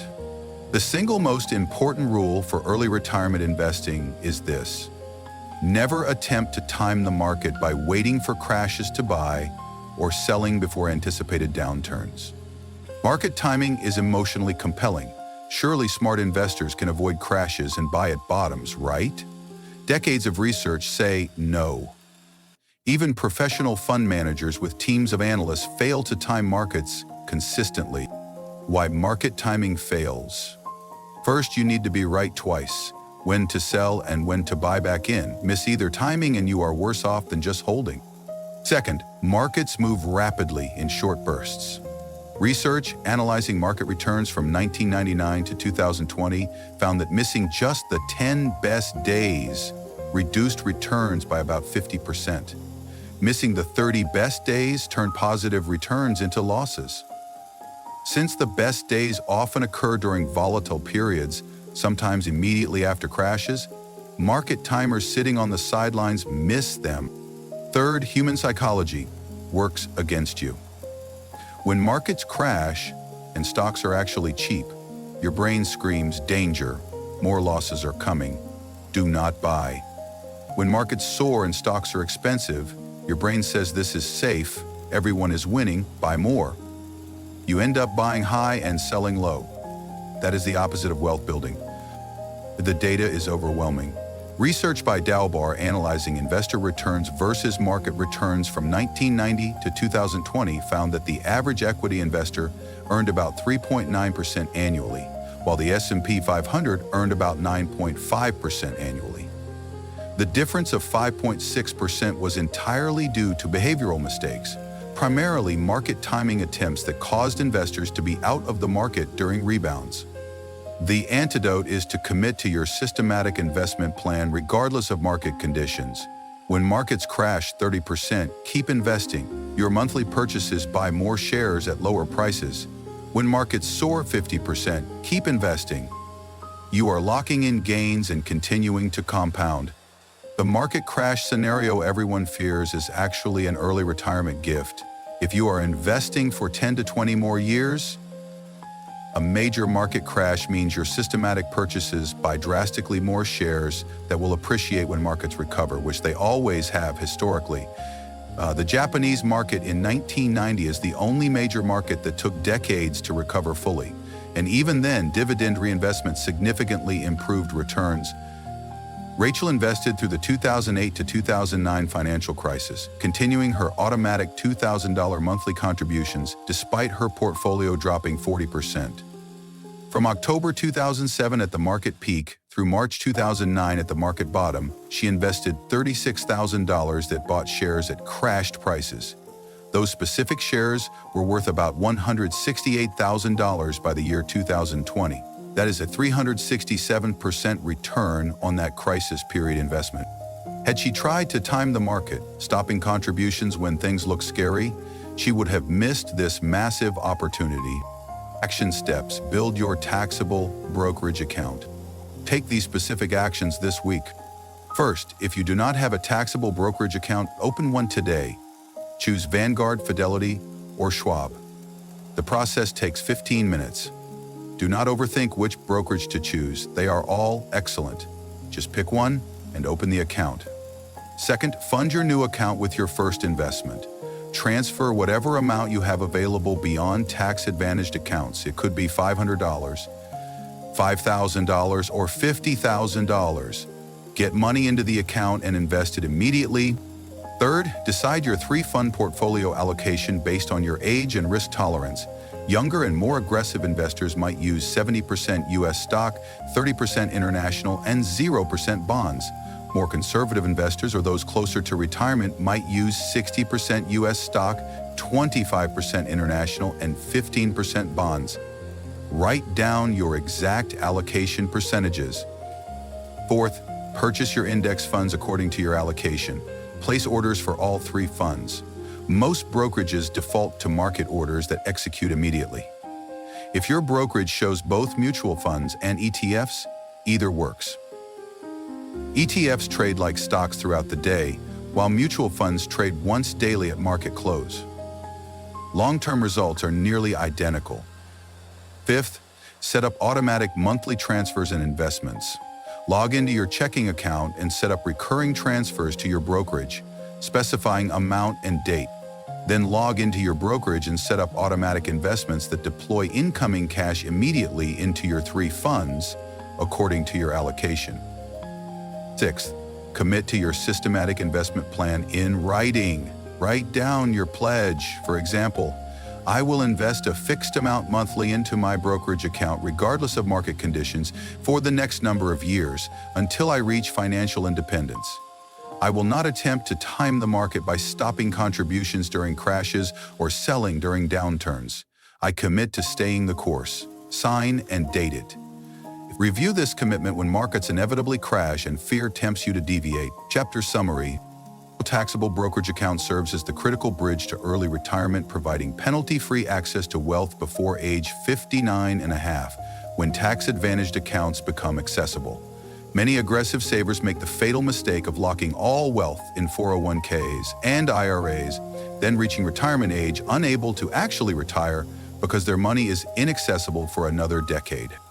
Open a brokerage account at Vanguard, Fidelity, or Schwab within 15 minutes at zero cost. Choose based on personal preference since all three offer virtually identical low-cost index funds with expense ratios between 0.03 and 0.05%. Invest exclusively in low-cost index funds tracking broad market indices like total stock market and S&P 500.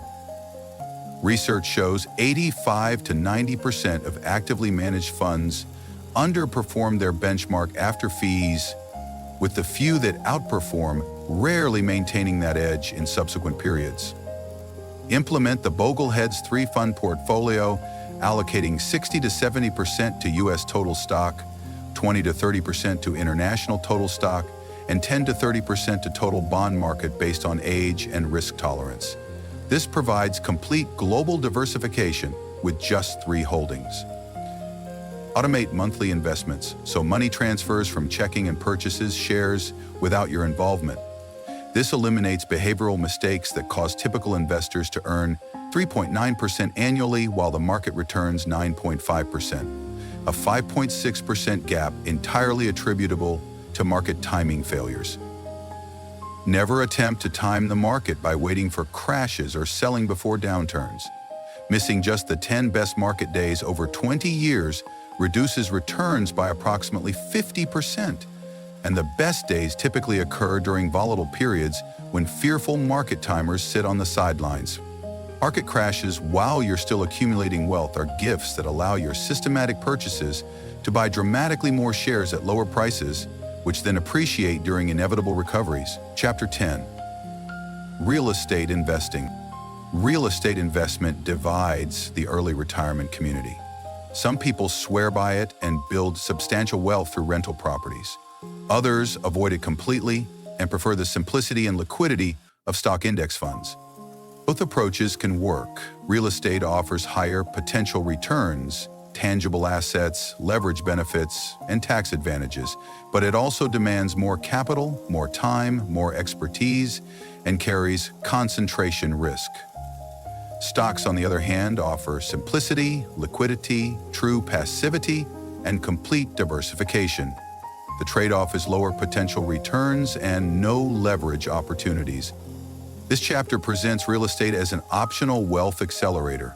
You can absolutely retire early without ever buying rental property, but if you have capital, the temperament for landlording, and the willingness to learn, real estate can dramatically accelerate your timeline. Start with house hacking your primary residence. The lowest risk and highest return entry into real estate investing is house hacking your primary residence before buying pure rental properties. We introduced house hacking earlier when discussing ways to reduce housing expenses. Now we look at it as an investment strategy that builds equity while also reducing costs. This is a rare opportunity to make money on your personal residence. House hacking strategies. Buy a multi-unit property such as a duplex, triplex, or fourplex. FHA loans allow you to put down only 3.5% on properties up to 4 units as long as you occupy 1 unit. Imagine buying a fourplex for $400,000 with $14,000 down. You live in 1 unit that would normally rent for $1,000 per month. You rent out the other 3 units for $1,000 each. Your total mortgage, taxes, and insurance cost $2,500 per month. Rental income is $3,000. Net result, you are paid $500 per month to live in your unit while building equity. Another option is buying a single-family home with extra bedrooms. For example, purchase a 3 or 4 bedroom house, live in 1 bedroom, and rent the others to roommates. If your mortgage is $2,200 per month, and you have 3 roommates, each paying $700, your rental income is $2,100. Your net housing cost is $100 per month, while building equity in a home that can appreciate. You can also convert existing space. If you own a home with an unused basement or garage, you can turn it into a rentable unit. Conversions typically cost $20,000 to $40,000, but can immediately generate $600 to $1,200 per month. That is a 12 to 24% annual return on your conversion investment. The power of house hacking is that you are reducing your largest expense, housing, while at the same time building wealth through mortgage paydown and appreciation. After 2 to 5 years, you can move out, convert your former residence into a pure rental property, and repeat the process. This allows you to acquire properties with low down payments while gaining management experience as an on-site landlord. Research on house hacking shows average housing cost reductions of 70 to 90% compared to renting, plus annual equity building of $15,000 to $25,000 depending on appreciation and mortgage paydown. Over 5 years, house hacking can generate $75,000 to $150,000 in housing expense savings and equity growth. That is often enough to purchase your first pure rental property without needing additional outside capital. Consider Tyler and Amy in Denver. They bought a fourplex for $420,000 with $14,700 down using a 3.5% FHA loan. They lived in one unit and rented the other three for $1,100 each. Their total monthly costs, including mortgage, taxes, insurance, maintenance reserve, and property management for the rented units, came to $2,600. Their rental income was $3,300. Net monthly income was $700. They were paid to live there. After 3 years, the property had appreciated to approximately $470,000. They had also paid down about $15,000 of the mortgage. Their total equity was around $80,000 on an initial investment of $14,700. That is more than a 400% return in 3 years. On top of that, they saved about $25,000 in housing costs compared to renting. After 3 years, they moved to their next house hack and converted the fourplex into a pure rental property, providing $1,400 in monthly cash flow after paying for professional property management. Buy 1 to 3 rental properties for cash flow. Once you have house hacked and built some capital and experience, you can consider buying 1 to 3 pure rental properties focused on cash flow. Why 1 to 3 instead of 10 or 20? Because of concentration risk. Real estate is illiquid and tied to your local market. If your market crashes or regulations change, having all your net worth in rentals can be devastating. 1 to 3 properties provide meaningful income diversification while limiting risk. The cash flow rental property model. Look for properties in growing secondary markets with strong job and population growth and moderate home prices. Primary markets like San Francisco, New York, and Seattle have appreciation potential but rarely cash flow positively. Secondary markets such as Indianapolis, Memphis, Kansas City, Pittsburgh, Charlotte, and Nashville offer better chances for both cash flow and appreciation. Use the 1% rule as a screening tool. Monthly rent should be about 1% of the purchase price. For example, a $250,000 property should rent for about $2,500 per month to have a chance at positive cash flow. This is not a guarantee, but a good starting filter. Always analyze conservatively with realistic assumptions. Expect 8 to 10% vacancy per year. Set aside 10 to 15% for maintenance. Budget 8 to 10% for property management if you are not managing it yourself. Reserve 5 to 10% for big capital expenses such as roof or HVAC replacement. Add actual property taxes and insurance. Then calculate your mortgage based on putting 20 to 25% down at current interest rates. Finally, calculate cash on cash return. This is annual net cash flow divided by total cash invested. Target 8 to 12% at minimum. Anything lower usually does not justify the effort. Compared to simply investing in stock index funds. Example, property analysis. Purchase price $230,000. Down payment 25%, $57,500. Closing costs and initial repairs $7,500. Total cash invested $65,000. Mortgage $172,500 at 7% for 30 years. $1,148 monthly. Monthly income. Gross rent $2,100. Less vacancy 8%. Minus $168. Effective gross income $1,932. Their monthly expenses. Mortgage $1,148. Property tax $250. Insurance $125. Maintenance reserve $190. Capital expenditure reserve $150. Property management $193. Total expenses, $2,056. Net monthly cash flow, negative $124. This property fails the test.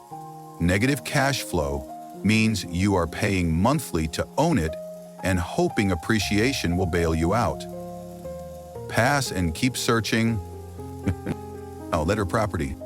Purchase price, $190,000. A down payment 25%, $47,500. Closing costs and repairs, $6,000. Total cash invested, $53,500. Mortgage, $104,500 at 7%, $948 monthly. Monthly income, gross rent, $1,800. Less vacancy, 8%, minus $144. Effective gross income, $1,656. Monthly expenses, mortgage, $948. Property tax, $200. Insurance, $100.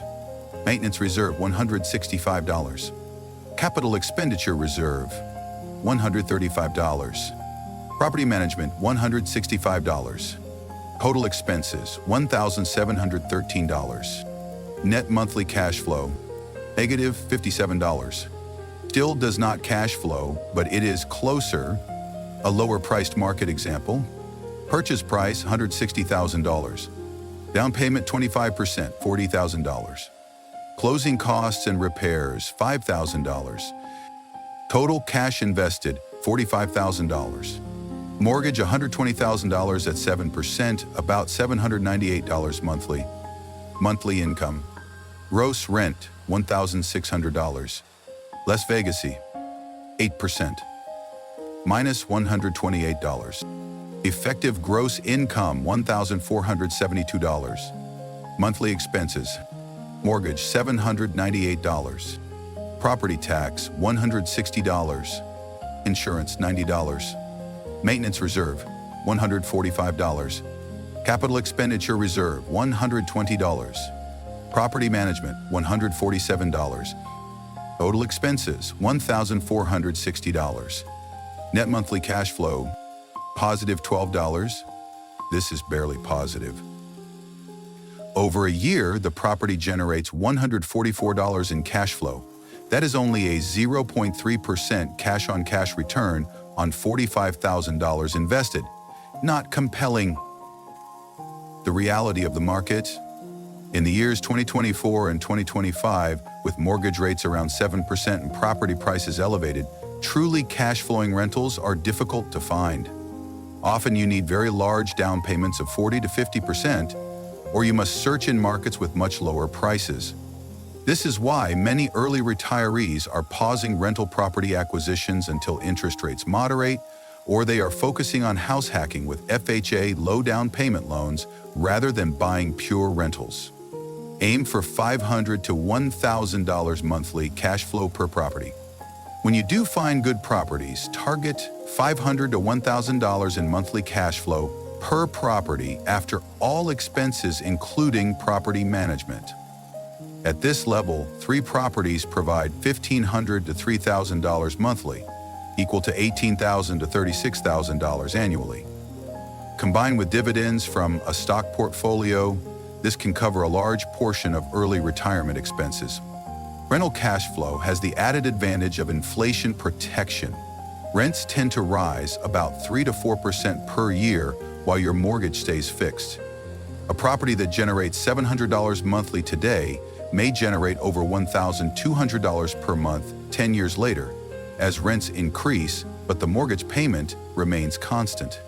Long-term research shows that cash-on-cash returns of 8 to 12% often grow to 15 to 25% within 10 years as rents increase and the mortgage balance declines, assuming you hold and manage properties well.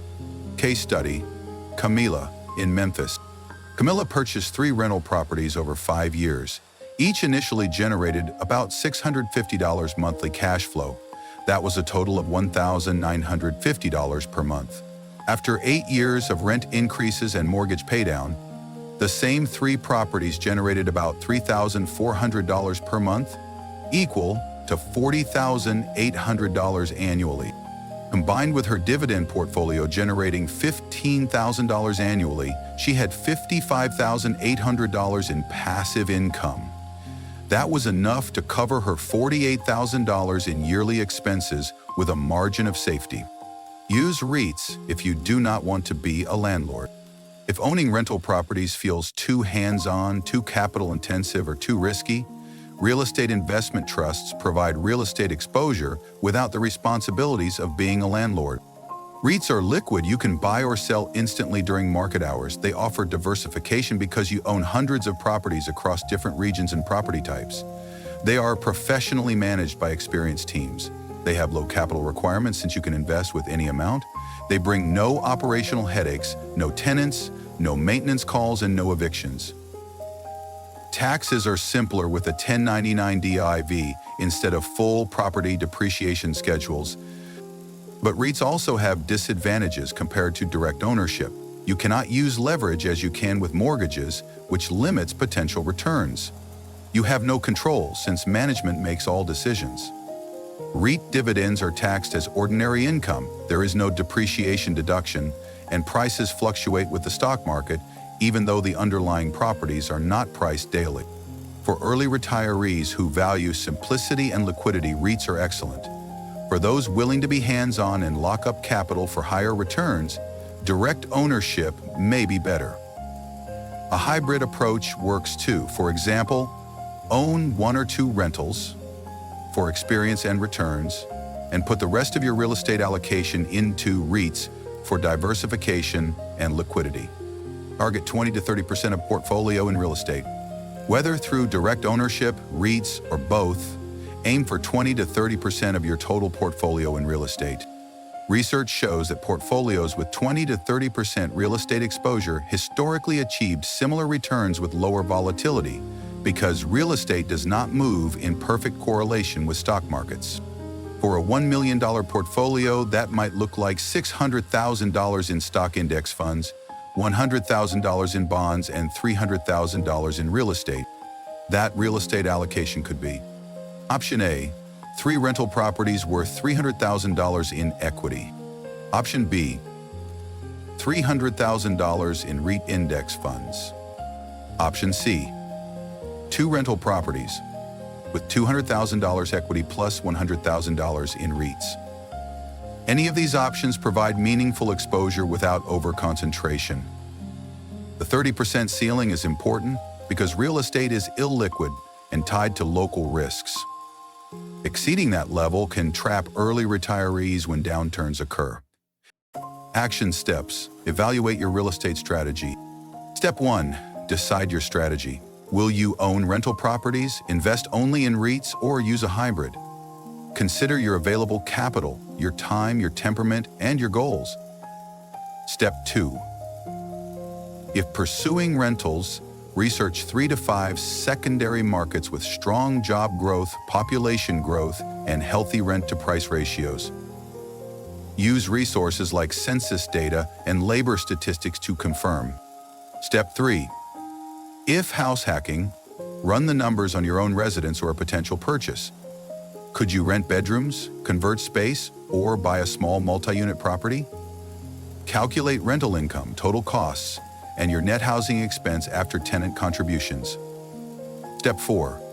If pursuing REITs, research REIT index funds such as Vanguard Real Estate ETF, Schwab US REIT ETF, or Fidelity MSCI Real Estate Index Fund.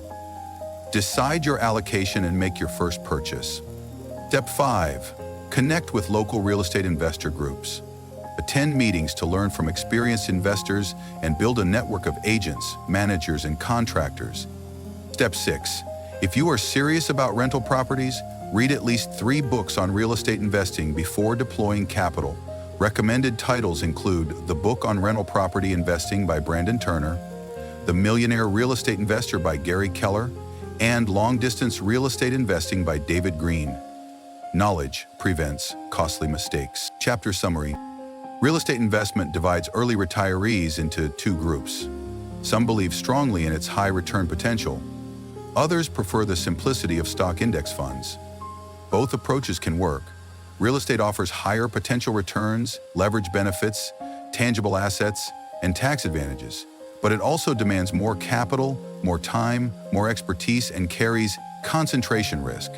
Stocks, in contrast, provide simplicity, liquidity, passivity, and complete diversification. A smart starting point is house hacking your primary residence. Use FHA's 3.5% down payment on a multi-unit property. Live in one unit while renting the others. This strategy reduces housing costs and builds equity at the same time. House hacking can typically cut housing expenses by 70 to 90% while adding $15,000 to $25,000 in annual equity gains. If you have capital and the right temperament, purchase 1 to 3 pure rental properties focused on cash flow. Target properties in growing secondary markets that meet the 1% rule, meaning monthly rent equals 1% of purchase price. Aim for properties generating $500 to $1,000 monthly cash flow after all expenses, including professional property management. Analyze deals conservatively using 8 to 10% vacancy assumptions, 10 to 15% maintenance reserves, and 8 to 10% property management fees. Always calculate cash-on-cash returns. Reject anything below 8% because it does not justify the risk compared to index funds that can earn similar returns with no effort. If you want real estate exposure without landlord responsibilities, use REITs. They provide instant liquidity, automatic diversification across hundreds of properties, professional management, and lower capital requirements. But they lack the leverage opportunities, control, and tax advantages of direct ownership.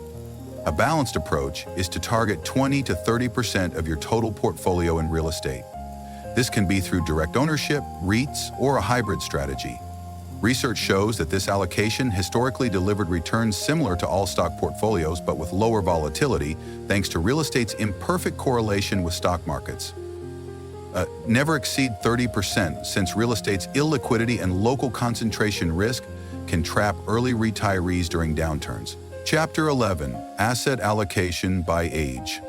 One of the most common mistakes early retirees make is maintaining the wrong asset allocation for their age and timeline. Too aggressive and market crashes can devastate your plans right before retirement. Too conservative and you sacrifice years of compound growth. Asset allocation, how you divide investments between stocks, bonds, and other assets, should evolve as you move from early accumulation through late accumulation into retirement. This chapter provides specific allocation guidelines for each phase. Understanding your appropriate allocation prevents you from taking excessive risk when you can't afford losses and prevents excessive conservatism when you need growth. Getting this right can mean the difference between retiring on schedule and working 5 extra years. Age 20-35, 90% stocks, 10% bonds. In your 20s and early 30s, you have your most powerful wealth-building asset, time. With 20 to 30 plus years until retirement, you can withstand significant market volatility because crashes are temporary and recovery periods are long relative to your timeline. The allocation: 90% stocks, 10% bonds. Stocks, approximately 70% U.S. total stock market and 20% international stock market, provides global equity exposure, capturing growth across developed and emerging economies. Bonds, 10% bond allocation provides dry powder for rebalancing during crashes. When stocks crater, you sell bonds and buy stocks on sale without significantly dragging down returns during bull markets. Why so aggressive? Research analyzing returns from 1926 through 2023 found that portfolios with 90 to 100% stocks delivered approximately 10% annualized returns versus approximately 7% for 60% stock and 40% bond portfolios. Over 30 years, that 3 percentage point difference is massive. $100,000 at 10% becomes approximately $1.7 million, while at 7% it becomes approximately $760,000, a $940,000 difference. This person-level knowledge hasn't moved. You cannot afford to be conservative in your 20s and 30s. Every dollar needs to grow maximally because you have relatively few dollars. A 30-year-old with $20,000 invested aggressively will vastly outpace a 30-year-old with $20,000 invested conservatively over the next 20 years. The counter-argument: but what if the market crashes right after I invest? Then your systematic monthly contributions buy shares at lower prices for years while markets recover. The 2008 crash was a gift to 20-somethings who kept investing. They bought thousands of shares at 40 to 60% discounts that appreciated enormously over the next decade. Volatility is your friend when you're young and accumulating. Embrace it. Example: allocation for age 25 to 35. 63% Vanguard Total Stock Market, VTSAX/VTI. 27% Vanguard Total International Stock, VTIAX/VXUS. 10% Vanguard Total Bond Market, VBTLX/BND. Age 35-45, 80% stocks, 20% bonds. As you move through your late 30s and early 40s, your portfolio has grown substantially. You probably have $100,000 to $500,000 or more invested. While you still need growth, you also need to start protecting gains. The allocation: 80% stocks, 20% bonds. Stocks maintain strong equity exposure for continued growth. Suggested split: 60% U.S. stocks, 20% international stocks. Doubling your bond allocation from 10 to 20% provides more stability during downturns and more rebalancing ammunition without dramatically reducing expected returns. Why shift? You're closer to potential early retirement, 5 to 15 years away for aggressive savers. A catastrophic market crash at age 40, when you plan to retire at 50, creates real risk. If your portfolio drops 40% at age 45 and takes 7 years to recover, you might have to delay retirement. The math: 80% stocks and 20% bonds historically return approximately 9.2% annually, with lower volatility than 90/10 portfolios. You're sacrificing approximately 0.8 percentage points of return for meaningful risk reduction as your portfolio grows larger and your timeline shortens. Think of it this way: on a $50,000 portfolio, the difference between 10 and 9.2% returns is $400 annually. Annoying, but manageable.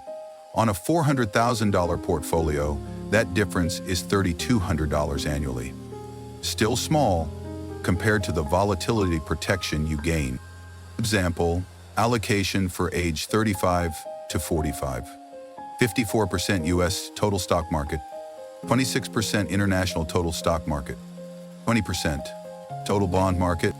This allocation provides strong growth potential while beginning to stabilize the portfolio against market shocks that could derail early retirement plans. Age 45-55, 70% stocks, 30% bonds. Your late 40s and early 50s are the critical transition period. Many early retirees target retirement between ages 45 and 55, meaning you're very close to needing your portfolio to support you. The allocation: 70% stocks, 30% bonds. Stocks: still substantial equity exposure because you need some growth. Your retirement might last 40+ years. Suggested split: 55% U.S. stocks, 15% international stocks. But bonds. Meaningful bond allocation provides stability and reduces the impact of market crashes.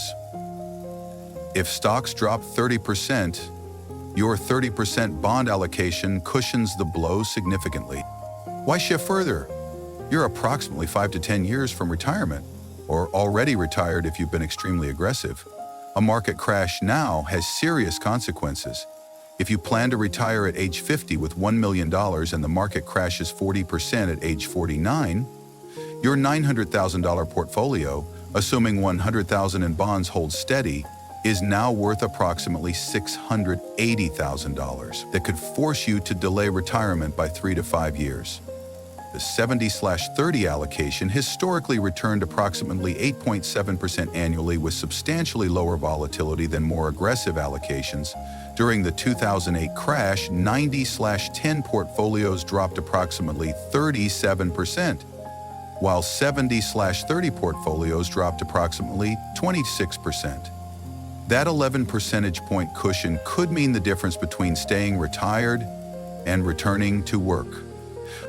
Example: allocation for age 45 to 55, 49% U.S. total stock market, 21% international total stock market, 30% total bond market. This allocation balances continued growth with meaningful protection as you approach or enter early retirement. 5 years before retirement, shift to 60/40 gradually. In the 5 years immediately preceding your target retirement date, gradually shift from your current allocation toward a 60% stocks and 40% bonds allocation. Don't make this shift all at once. That's market timing. Instead, adjust approximately 2 percentage points per quarter over 5 years. If you start at 70/30 and want to reach 60/40, you're shifting 10 percentage points from stocks to bonds over 20 quarters. That is approximately 0.5 percentage points per quarter. Why 60/40 for early retirement?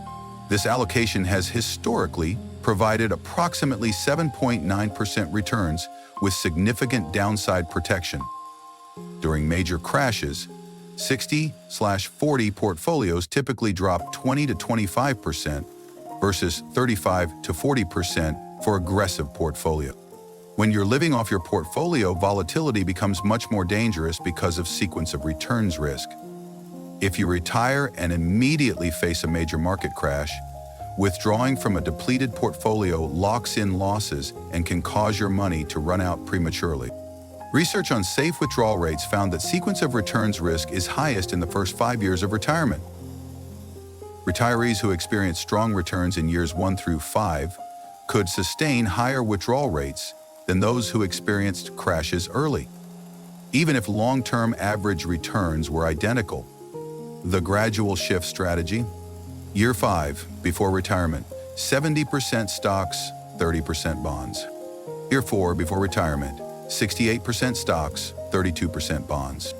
Year 3, before retirement, 66% stocks, 34% bonds.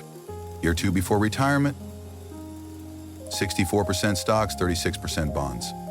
Year 1, before retirement, 62% stocks, 38% bonds. Retirement year, 60% stocks, 40% bonds. This gradual de-risking process protects you from major crashes right before retirement while maintaining growth potential. You're not going conservative too early, which sacrifices growth, or staying aggressive too long, which exposes you to catastrophic losses.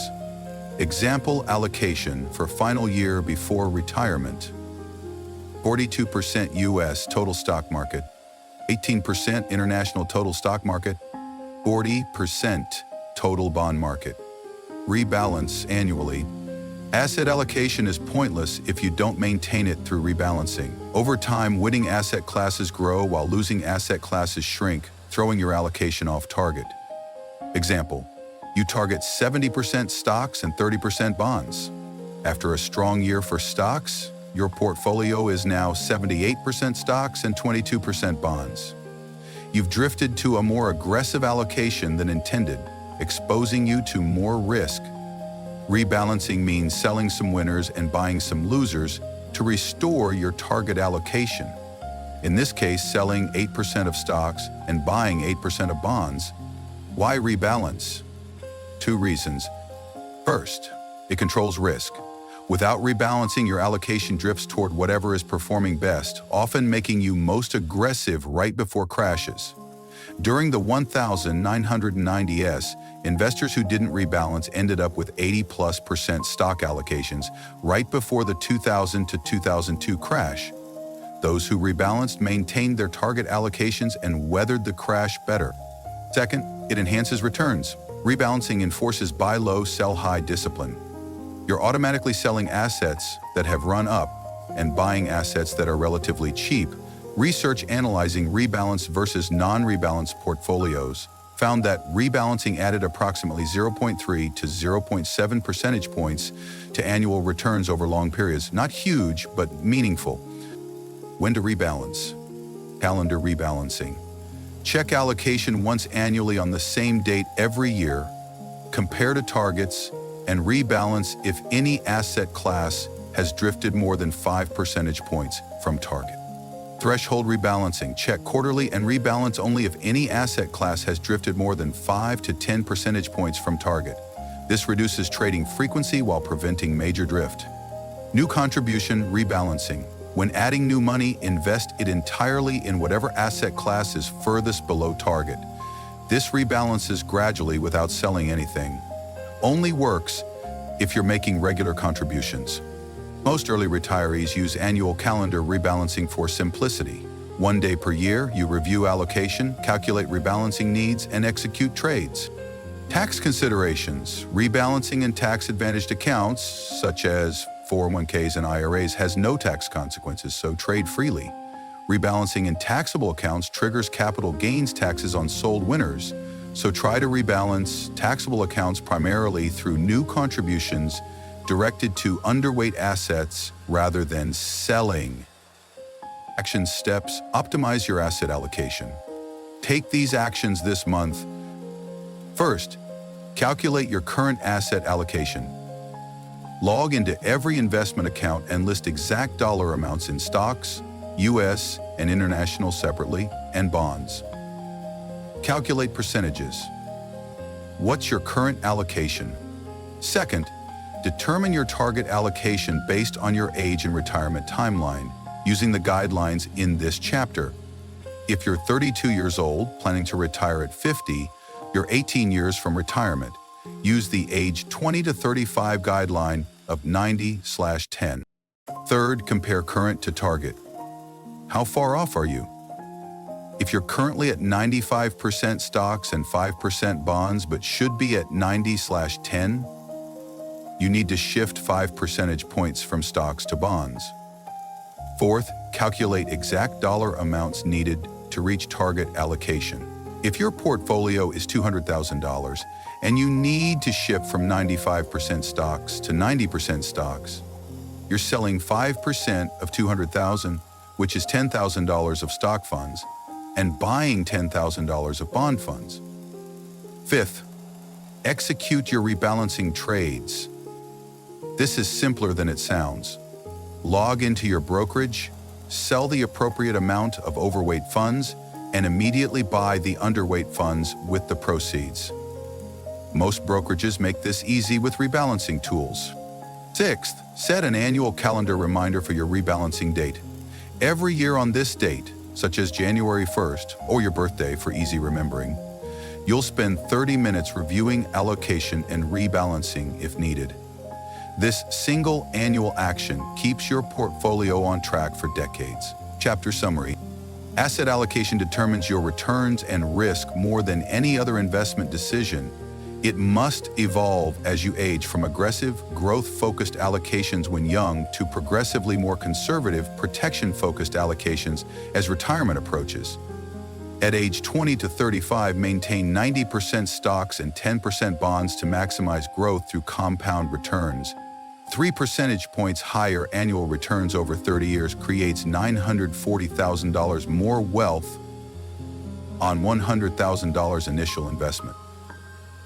Volatility during accumulation years is your friend, since systematic monthly contributions buy crashed shares at massive discounts. At age 35 to 45, shift to 80% stocks and 20% bonds, as your larger portfolio value and shorter timeline require some volatility protection. You sacrifice only 0.8 percentage points of expected returns for meaningful downside cushioning.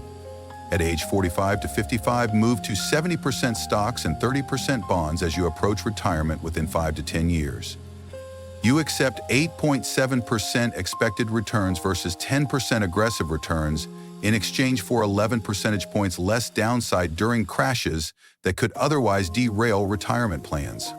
During the final 5 years before retirement, gradually shift from 70-30 to 60-40 allocation at approximately 0.5 percentage points per quarter. This protects against catastrophic sequence of returns risk where market crashes in early retirement years can permanently damage portfolio sustainability, even if long-term returns recover. Rebalance annually using calendar rebalancing on a fixed date. Sell winners and buy losers to maintain target allocations. This discipline controls risk drift, enforces buy low, sell high behavior, and adds approximately 0.3 to 0.7 percentage points to annual returns. Rebalancing in tax-advantaged accounts is preferred to avoid capital gains taxes in taxable accounts.